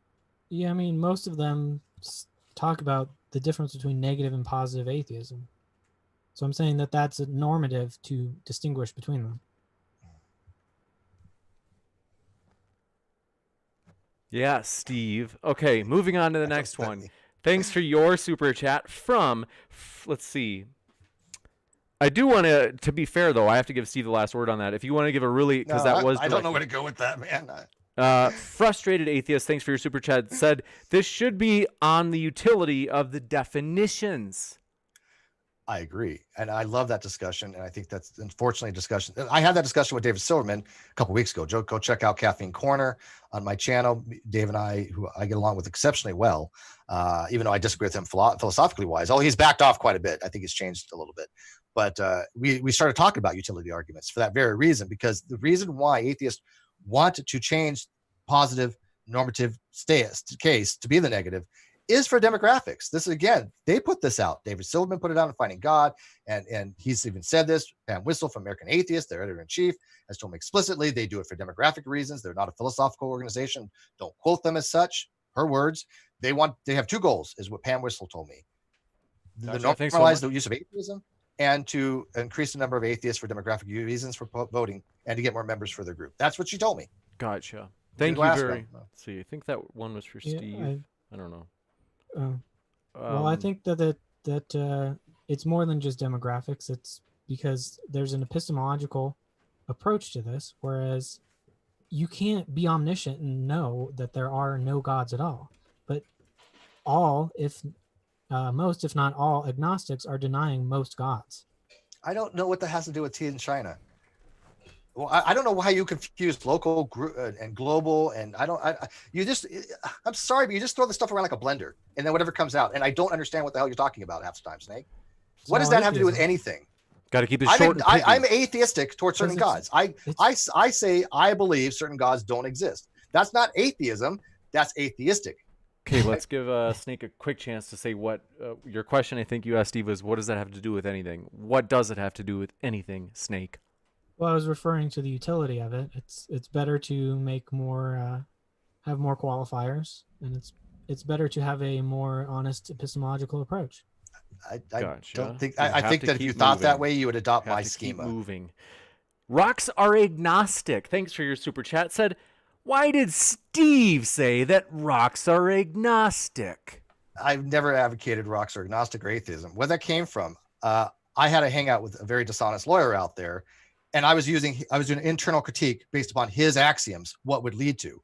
Bionic Dance advocates that rocks are atheist. I've for years told her she's wrong on that, philosophically speaking. I think it's ludicrous to say rocks are atheist. And I try to explain to this dishonest lawyer that, hey, to be agnostic, you must suspend judgment, which rocks cannot do, right? That is an active dispensational action, right? This is something that I have to actually consciously do. Rocks do not have the ability to do that. They cannot be agnostic. Go read Suspending Judgment by Dr. Jane Friedman, New York University. All right. Thanks so much. He argued, well, logically so, they're this, and this. Yes. And I said, look, in your schema, if you want to argue logically that rocks are agnostic, whatever. But that was not a debate. That was a hangout that I was just trying to explain to him the concept by which, by the way, Matt, Dr. Alex Malpass told him he's inept in logic, that he's wrong. Bert Poole told him he's absolutely wrong. And that dishonest lawyer had admitted to me that I was right in all this. And that the only reason why he continues with it is because he was told to fight me to the death on it. That's it. I have it in writing that he has actually said my logic is correct on this. Other people have been wrong on this. This was years ago, but he still continues on about it. Rocks are not atheist. Rocks are not agnostic. I have had a blog for years, and I've said the most we can say about a rock is that it's not theist because of a category. Yeah. Because if you have one category, you have to have a complement set in the universal domain. You can restrict that universal domain to just people, but in the what's called the UD in philosophy, when you have all of X, you have a UD, the universal domain, you have theist or not theist. Anything in the set that's not in the set of theist must, by complement set, be in the set of not theist. That was my argument to him. But yeah, rocks are not atheist or agnostic. That's ridiculous. Let's see. I do, forgive me, Snake, but just because it was directed at Steve, I got to keep going. Gabriel K, thanks for your super chat, said, Steve wrote, oh, Gabriel K, they're coming after you, Steve. They said, Steve wrote a paper? LOL, dude. You wrote a crap blog. Well, actually, I haven't written published papers, but I wrote papers in college. I mean, I've had 4 years of college, man. I mean, I did have to write papers, but I mean, were they published? No. But yeah, I mean, my blog is not published, but it's read by people that are published, and they don't have a problem with logic. Not one expert has shown that my logic is incorrect. Gotcha. One. Thank you very much. Appreciate your super chat from Dan, who said, Steve, you still need to define the word anyway. They said you need to define the word. I think they mean atheism. I've explained how I use the word. Gotcha. And has multiple definitions. This is my argument against American Atheist and Aaron Ra. They say there's only one definition, only one correct definition. These are their words. I say that's incorrect. There's multiple definitions. I use the more sensu stricto. They use the more sensu lato. Everybody's happy, but they've argued, no, you can't. Steve can't do that. Steve's wrong. There's only one definition. This is their argument. They're prescribing usages, not me. Gotcha. And Superdora Energy strikes again. She says, the Stanford Encyclopedia of Philosophy notes, quote, if atheism is defined as a psychological state, then no proposition can count as a form of atheism because a proposition is not a psychological state. I think she's challenging you, Snake. Challenging me? Well, it's certainly not helping your case. I think it's meant to be a challenge at you. Yeah, how do you answer that, well, Snake? If it's not a proposition, then it can't be what Steve's saying it is. Then it can't be gods do not exist. I don't think you're answering the question, man. I mean, we have to I'll make it easy for him. Look, this because I know what she's asking. She's absolutely right. If it's a psychological state, then you can't put propositional to say that atheism is true or false. You can say theism is true or false if you want to make it a proposition that God exists. But if all of a sudden you say, look, atheism is no longer a proposition, it's just a psychological state, there's no argument to be tested for that. Right? That's why they don't have atheism as a psychological state normatively. It's a propositional state. That's what it's usually understood as, because you can't test psychological states by argumentation. You Short can and only pithy, test propositions. That's it. Mm-hmm. Simple as that. And that's why. Let's give him a chance to respond now. Yeah. I've got a hot date in 2 minutes. Okay, well, dinner with a friend. See, this is the problem, is because psychological states there's a whole spectrum of them, and you can reject or not believe theism for the reasons that it doesn't have enough proof, it hasn't met the burden of proof, or you can go further. Gotcha. There are many steps on the way to denying all gods. Next up, Nate Brody, thanks for your super chat, says, Steve, do you lack belief in a god? If you do, you are an atheist. If you reject that you are a prescriptivist, you prescribe only one meaning. That's incorrect. I don't prescribe anybody else's usages. I'm allowed to have the usages I want to use for myself. Prescriptivism is when I say you must use the usages I use. I've never done that. You can use anybody uses you want. They're prescribing to me. By saying that I'm atheist, that is prescriptive behavior. They're saying I have to follow that weak condition prescription definition. If I don't, then I'm just being irrational to them, which is to me is very dishonest, right? Because that is what I'm saying. I'm an agnostic, philosophically speaking. I'm not atheist or theist, right? That is my philosophical position. To say otherwise is intellectually dishonest, straight up. I don't think there's even a debate on that. That is pure dishonesty. I don't prescribe anybody else's label. I don't go around saying you're not a real atheist, you're an agnostic. I've never done that, contrary to what anybody has ever said. I don't expect them to do it to me. Gotcha. And Marooned Dreams, thanks for subscribing. Just saw that. Glad to have you here.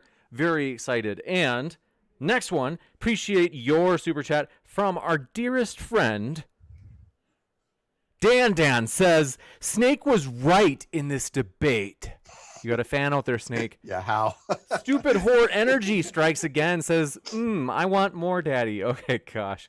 Jason Bourne, very honored to have you here. Thanks so much for your super chat. Says, Nate Brody refuted Steve. That's why he is scared. He never did. And I have it in writing that he agreed with me on all this from 8 years ago. The only reason he does this is because he's told to fight me on it. Gotcha. Nate Brody. And by the way, I also have comments that I've left on his videos that he used to have saying how dishonest he was, how he had false edits, and he took me out of context willfully. Because I can tell you right now, I have never advocated the position that rocks are atheist, nor have I ever advocated the position that rocks are agnostic. I've done an internal critique about a hangout 3 years ago that he still, I guess, from what I understand, puts it out there like Steve says rocks are agnostic. Anybody who's watched me knows that's bullshit. I mean, anybody who knows my positions, that's ludicrous. Gotcha. Thanks for your super chat from Nate Brody. He says weak atheist equals necessary, not sufficient. And then in parentheses says refuted. How's that refuted? Snake agreed that the Snake even agreed that the sufficient condition for positive atheism is the belief. So negative atheism is necessary, but not sufficient to be strong atheism. That's Snake agreed with that. I don't think that he disagreed, did he? Right? Snake, you agreed with that? That you have to lack belief in a God in order to believe that there are no gods? It's a necessary condition, but not sufficient in positive atheism.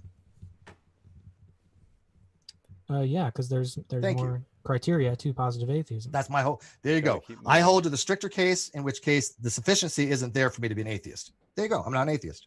Thank you. Finally, there are two cases of it though. But I'm taking the positive case. I'm taking the stricter case. I've got to give the all right, go ahead. I've got to give the last word to Steve just because it was targeted at him. Christina Rain, thanks for your super chat, says, Steve, does 1 + 1 equal 2? I believe so. Yes. Gotcha. Thanks. Frustrated Atheist, thanks for your super chat.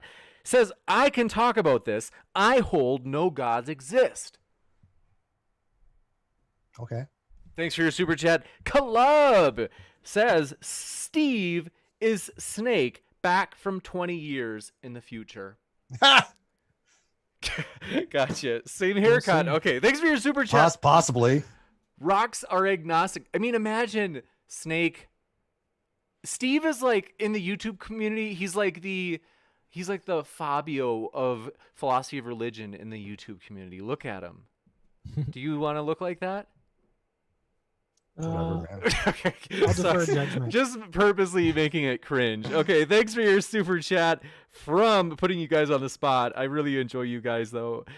Rocks are agnostic strikes again. They're out to get you, Steve. And they say, we saw the video. We saw what you said, Steve. The only dishonest person here is you. I've literally explained it. I have the hangout on my channel. You can watch it in its entirety. Gotcha. I mean, this is what I'm saying. When you dishonestly take people out of context, this is what happens. And by the way, people are watching me for years. Ask any of them.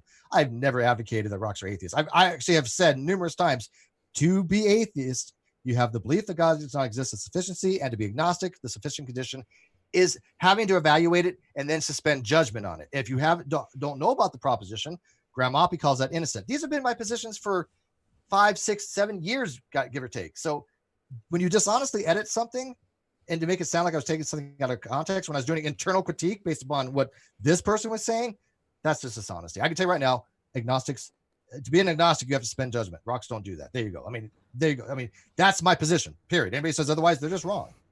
Well, if I would say, if I could weigh in real quick, that if a rock is an atheist, a rock is also an agnostic. But if a rock is not an agnostic, then they're also not atheists. So they're also theists at this point. I mean, it's just, if you have weak atheism, you have weak theism. You can't have one. You've had weak theism. If you accept weak atheism, you accept weak theism. So a rock would be within, by your, again, internal critique of yours, would be an atheist, an agnostic, and a theist. There you go. It's like that's one of my whole proofs of that too. If you accept these weak conditions, this is the implications of it. We must This keep, rocks I don't good thing. accept we must myself. keep moving. Marabino, thank you for your super chat, said, quote, language is our B, and evidently so is Steve McRae, unquote. Matt Dillahunty 2020. Oh, snap. Did that Hey, really look. happen? Look, what happened? Wait, what happened in 2020? Never mind. All right, next super chat. Matt Dillahunty has never shown that I'm wrong. He won't produce any logical argument Okay, keep it until friendly. he does. Yep. Okay, gotcha. Thanks so much. I always worry because whenever somebody else's name comes up, I'm like, that's how we almost lost Hovind forever. You did lose Hovind forever. We might have. Yeah, because no, I he let doesn't wanna come Professor back. Dave talk about him when he wasn't here. Yeah, no, he won't come back to my channel or yours. I've already just we Listen, stopped him the Steve, other day. it's gonna happen. It's gonna happen, Believe me. maybe. Go for it. Keep the faith, Steven. Okay, God next up. bless you, man. Thanks for your super chat. Gabriel K says he said he wrote a paper many times. What's a paper now? Ugh, paper, welcome to the brave new age of the internet. I've never written a published paper ever. Thanks for I've your written super papers in college. There's Gotcha. a big difference there. Yeah. Philip, thanks for your super chat, says, Steve, to clarify, did you claim, quote, if you label someone else as an atheist, you are a prescriptivist? I don't see I the don't label logical entailment there. Yeah, I let people label themselves if they want to call themselves atheist. But here's the thing: if they call themselves an atheist and they don't have a position on the proposition, logically speaking, that is called agnostic on the proposition. That's not a label. That's just a term in logic. I don't have a belief the other way is logically agnostic on that proposition. That's logic, right? But you don't have to accept that label. They can call themselves atheists. I've never said they can't. Gotcha. And thanks for your super chat.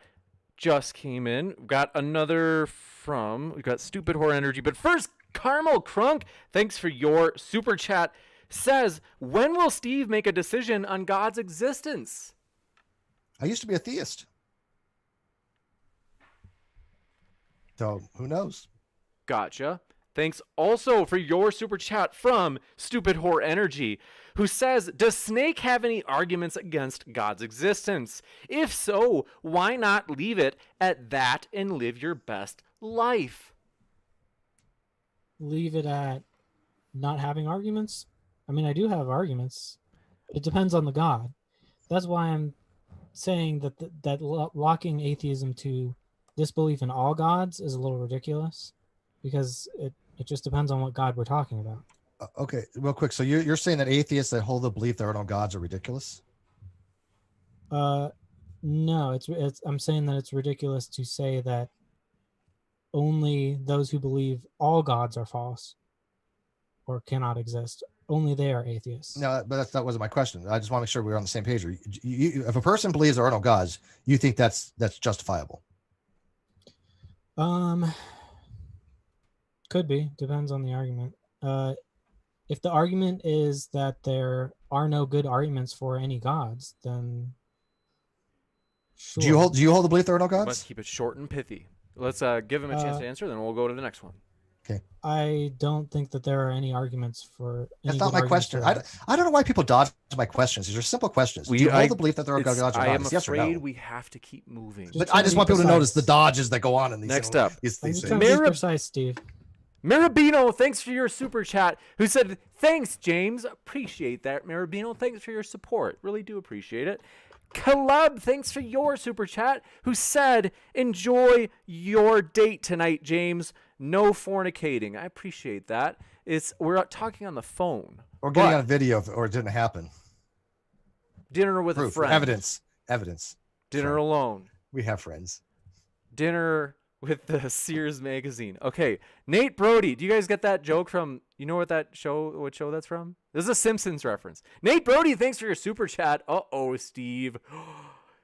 Said video will refute Steve will be out tomorrow. Yeah, people can make as many videos as they want. As long as you could show the logic is wrong, go for it. But he's been wrong on his logic. He had scope errors. He had misunderstandings of double negations and things of that nature.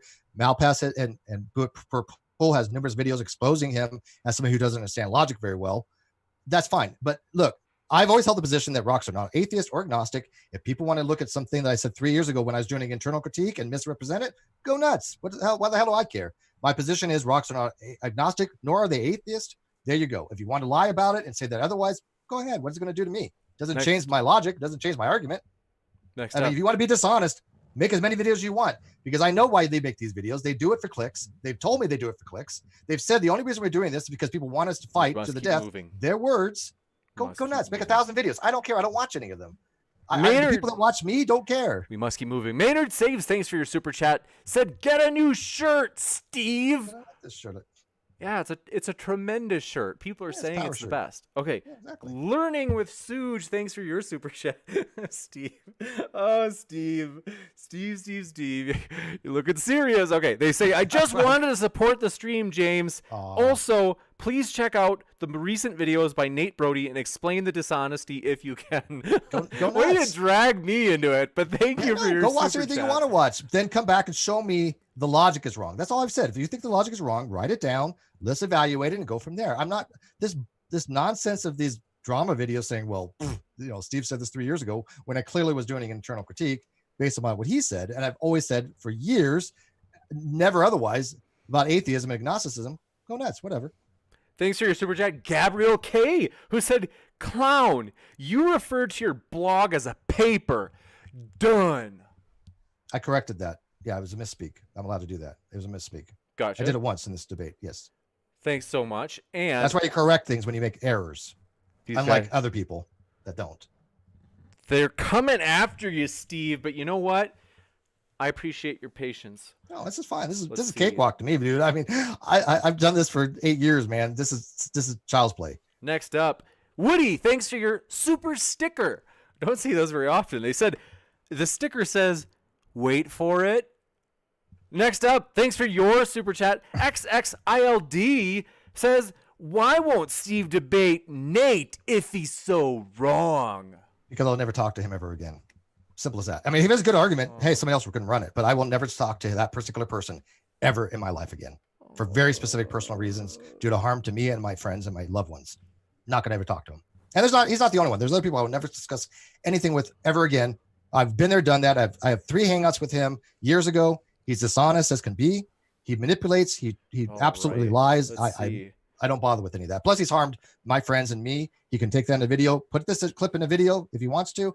I stand by this, but that's the reason why I will not talk to certain people. He's one of them. Next up, well, then this super chat, this next one you might appreciate this one. That's from Jason Bourne. Thanks for your super chat. Says Steve is wrong. Debate Nate or shut up. Never going to happen. I won't. Again, look, I don't have to. I can debate whoever I want. If the people are dishonest and I don't think they're honest interlocutors or that I personally have issues with, I'm not going to ever talk to them. I have no reason to. I don't have to give people reasons why I won't associate with certain people.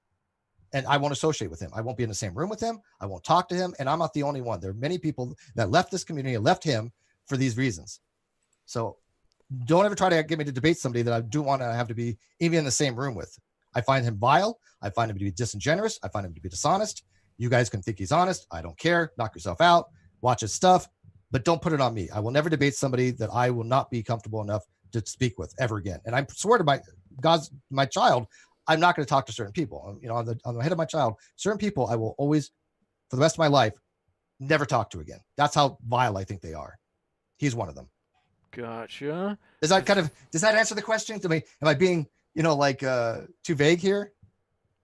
And let it be persecuted by you. So you probably won't debate him. I got that. You think so? But yeah. Balam's ass. Thanks for your super chat. They got my reference. They said James is going to Oogle Girls in Victoria's Secret catalog. Don't we all do that? When Mo Sizlak was being interrogated by the police in The Simpsons. God damn.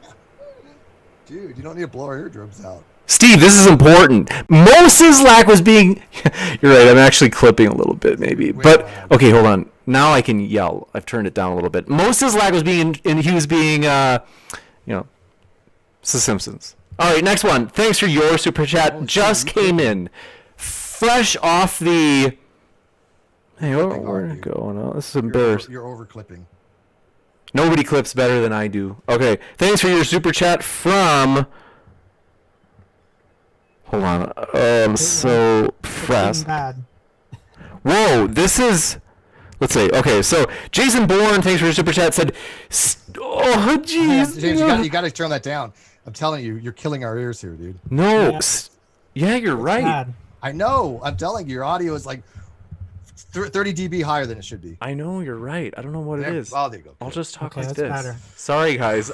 You're right. I've like tried to turn my volume down. Steve telling the truth. I know it's weird, right? People think I'm just a liar, pants on fire. Steve kicks puppies. I think OBS like adjusted for my turning down the volume or something, but we got a new one. Jason Bourne. Oh, geez. Come on, Jason. They said Nate got 300 subs today. So apparently Nate is getting some attention over at his channel. That's all he wants. All he wants is subs. He'll that's all he cares about. I don't care about the subs. Let's see. I want to be right. I want to be in line with the literature. I want to educate. I'm not here to score points with people that don't give a fuck about me. It's just these people that have hate bonus for me, they're never going to learn anything. They're not the people that watch my stuff. The people that watch my stuff want to learn. They want to learn the topic. I guarantee it. Nobody's ever said, "Hey, look, you want to learn a little bit about philosophy? Go to these other people." Nobody's ever said that. The reason being is they don't understand the topic very well. You guys, I'm starting to edit and make these like more, what's the word I'm looking for? When they're like rated R and you bring it down to PG-13, when you dub in when the person like says the F word and then they put in like the word like spam or something just to not have the like, because you guys are being pretty hard on Steve, and I usually wouldn't read these many mean super chats to a guest, but I mean it's here. Steve, so I doesn't bother Marabino. Let them get it out of their system over here because they're not welcome on my channel because they're just a bunch of trolls. Marabino, thanks for your super chat, said, "I'm on fire with quotes. Better show both sides. Quote, I've been doing this for 8 years. This is child play." From Steve on dodging. That's pretty easy. Gotcha. Thanks for your super chat. From Carmel Crunk. Thanks for your support. Said, "Can Steve ever forgive Nate?" No. Steve, he's right there in the live chat. I will never forgive certain people for what they've done. Ever. Stuart Bunn. Appreciate your super chat, Stuart. Why won't Steve debate Unirock? Same thing. Okay. Same reason as the other one. Gotcha. And let me quick check in case any other ones came in. Otherwise, you do have love to have the trolls over here, don't you? We've got. I mean, the hate boner they have that they have to use my name in videos all the time, but yet all I've ever asked for is, where's the logical proof? Here you go. Where is it? I don't see it. Show us. Non-existent. They all have to use these BS games. Look at this video here and this. Where's the logic? Show me the logic wrong. I mean, here's the people that actually have said they've had scope errors and that Malpass had to point out to these people, hey, look, your logic is wrong. They admitted their logic is wrong, and now they're saying, oh, well, they used the same argument they used 3 years ago that Malpass pointed out and Bert Poole pointed out they were wrong in. And they've admitted they were wrong. I haven't. But, of course, they're using this for clickbait. I get it. Have fun. Make 1,000 videos about me. Use my name. I'm thrilled that you do. I'm not around that crowd. I have nothing to do with them. I don't watch their shit. I don't care. I have my own people that subscribe to me and they want to learn these topics and they want to learn them to where they understand them. And I have the guests come on that know these topics like Landon, Kurt Knoll. Watch what you want to watch. I don't care. They'll chop this up and use it to their advantage. I'm sure of that. But the people one person that learned something from this, that's the person I'm talking to. Wait, hold on. I'm so sorry, everybody. I forgot that like OBS is doing weird stuff to my audio. And so I was yelling again. I'm so sorry. Everybody in the 99% of the live chat is like, shh, stop my ears. Okay, I'm going to be really careful. Okay, so thanks for your super chat. Appreciate it, guys. Thanks for your patience. Very embarrassing. Okay, so we got that from Jason Bourne. Thanks for your super chat, who said, you would debate Warden the convicted R. No. Okay. I have nothing Maynard to do with him. Saves. Thanks for your super chat, said, grow up, Steve. Sure you don't want to ask Chest first. I'm confused. What does that mean? I don't know what that means. Must be an inside joke. I love inside jokes. One day I do too, I'd when like I get to be them. a part of one. I don't get it. Did you guys get that reference? It was No. Michael Scott. Okay, let's see. Let me see if any other new ones came in. Let's see. Thanks for your super chat from Stupid Whore Energy. Oh, I forgot. Stupid Whore. I'm just going to talk like a normal human. Stupid Whore Energy said, The strength of philosophy is when it exposes you. Give me 1 sec. I got to read the rest. Exposes you. No. Okay. The strength of philosophy is when it exposes that you are being irrational. What is Snake's response to the category errors? Well, I don't see any category errors.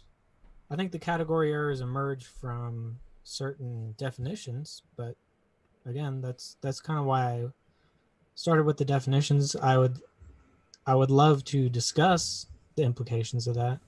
We didn't have time. Gotcha. Thank you. I'd go on Steve's channel or whatever. Sure.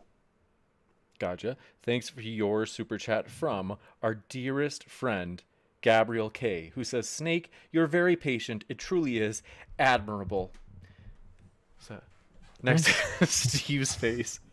Next up, thanks for your super chat, who from Christina Rain, who says, Steve, nobody can show your logic is wrong because if they disagree with you, you block them, right? Which is or weird wrong? because half the people that come on my channel disagree with me, and I foster disagreements. Logic is logic. I mean, if you think the logic is wrong, write it up. Anybody could use it. I'll take it and I'll get some logicians who will analyze it. How difficult is that? Logic is logic. It's objective. I don't block people that disagree with me. I block people that I dislike, that I think are vile, reprehensible, immoral people. Those people I don't want to have around. But if they have a good argument, anybody can use it. Have them do the logic. Somebody that I don't find to be morally reprehensible can come on my channel and we'll talk about it. I don't find Snake morally reprehensible. I haven't blocked him. He disagrees with me, so that clearly negates that narrative. I don't think he's a bad person. I think he may not understand the concepts that well, but I don't think he's an ethical person. I've gotten to know him now. He's welcome on my channel. Bring it. I mean, if he could take an argument, a logical argument that somebody else that I will not ever have anything to do with, and it's a logical argument, and he wants to run it, bring it on. Gotcha. Bring it on. I don't understand why people think I fear that. I don't. I want that. That's what I look forward to on my channel. Thank you. And thanks for your super chat from SoulDog69. Says, Steve could take a steaming crap and have it criticized and taken out of context. These clowns are hilarious. It does happen. That's probably not too far from the truth. Oh yeah, look, I've had a group of haters for like what, 4 years now? 4 decades. 4 years, 3-4 years. I mean, I don't know how long it's been since I left this group. There was a group that we left. That me, Reds Rhetoric, Bullinator, Dave, and a bunch of other people. We left these people because we recognized that we didn't want to be around them. Whatever the reasons are relevant. But I didn't want to be around them. They followed me around ever since. They'll continue to follow around in perpetuity for another 4-10 years, whatever. They'll make tons of videos about me. Knock yourself out. It hasn't affected me. Gotcha. I don't live my life based upon these clowns who just, use my name for clicks. Go ahead. I'm flattered by it. Must keep moving. Josiah Hansen, thanks for your super chat, said, unnecessary logical proof that could show his logic wrong could fit on a single tweet. You could make your case before he could block anyway. Looks like you've got a defender out there, Steve. And then Mr. Slaughter, thanks for your super chat, says, Steve has never lied. Just ask him. Yeah, I can tell you right now, if you could find a lie that I've done on air, go ahead. I challenge you on that. I've been utterly consistent from day one. Everything I've said about the non sequitur show, I've been consistent about. Everything I've said about my arguments have been consistent. If you think I've lied, go nuts. But I got to tell you, the people out there that are criticizing me, we have shown that they've lied, demonstrably so. And we've shown they're disingenuous and dishonest in their interlocutors in having a conversation. If you want to be honest and have a conversation, that's fine. I've had these people on my channel before, right? Okay. Next. So yeah, sorry. Go ahead, knock yourself out. If you want to call me liar for something that never happened, whatever. I think they call you Steve McLiar. Okay. Oh, is that what thanks for your thanks for your super chat, Mr. Slaughter.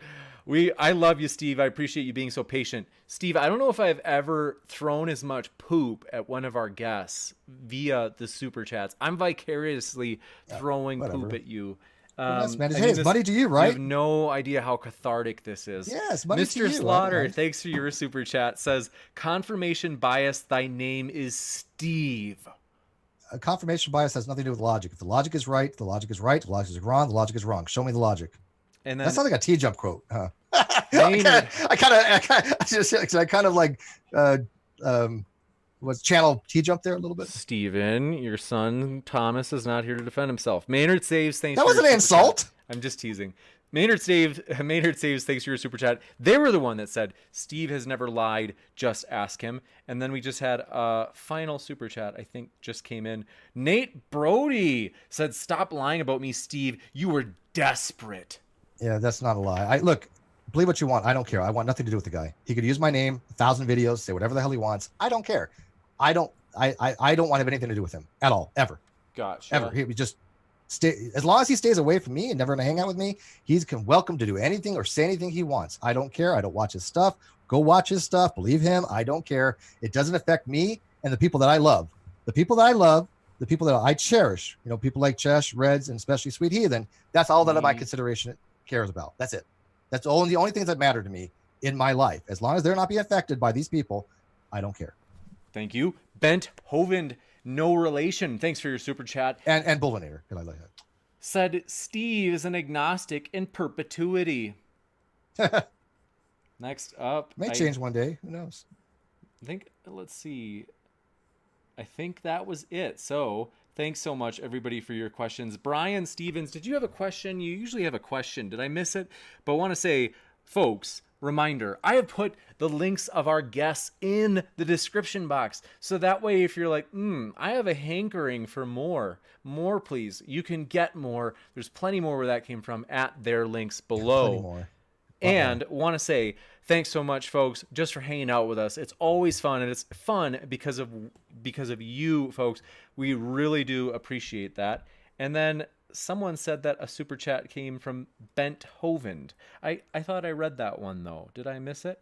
I don't know. Yeah, they said as the perpetuity one. Yeah, that's perpetuity one. So yes, do really appreciate you, folks. Want to let you know, whether you be Christian, atheist, agnostic, or one of the many strange creatures in between, we hope you feel welcome here, no matter what side of the position you're on. So with that, I want to say a huge thanks to our guests for being with us, spending their time with us. A lot of channels would love to have them. And also, thanks for letting them take a little bit of heat from peeps in the live chat. And by the way, bring it on. I do hangouts all the time. I talk about these things. If you got a good argument, don't want to disagree with me, come on. You're not going to be blocked for disagreeing with me. Nobody gets blocked for disagreeing.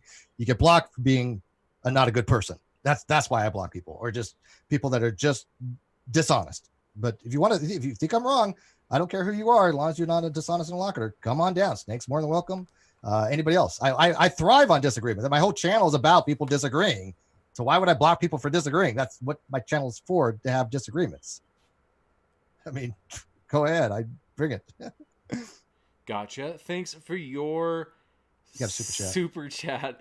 Man, you guys in the live chat are nasty. Not all of you. 99% of you are pleasant. Oh, that's why. That's what I'm saying. But some of you are talking about weird stuff in the live chat. I know. And then Excalibur's triggered again.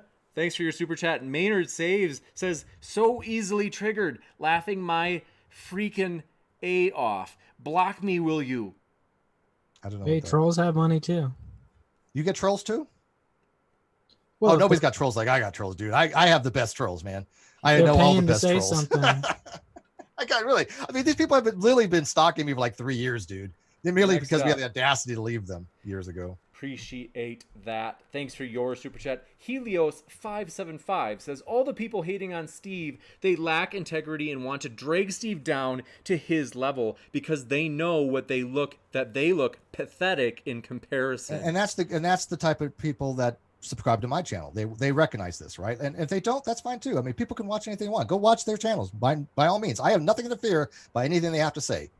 Gotcha. I just hope those people that watch them stuff are intellectually honest enough to come to my channel and ask me about it, and let's have a discussion.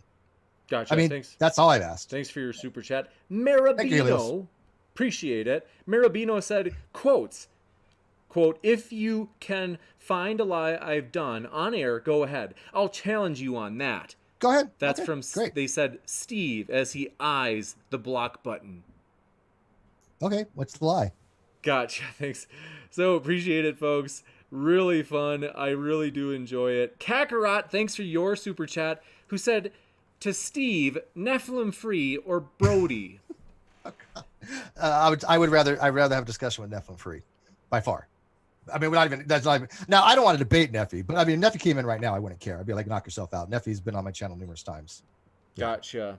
Neffy, I have nothing personal against Neffy whatsoever. I'm the one that helped Neffy get back on the internet. He couldn't figure out how to stream. I'm the one that showed him how to stream. I have nothing personally against Neffy. All right, we got it. Steve invented the internet, everybody. I know you can hold me accountable. We got the story. So thanks. We appreciate it. It's always fun. I'm so apologetic for that. I will never live that down. We do appreciate you being here, folks. So with that, we hope you have a great night. Keep sifting out the reasonable from the unreasonable.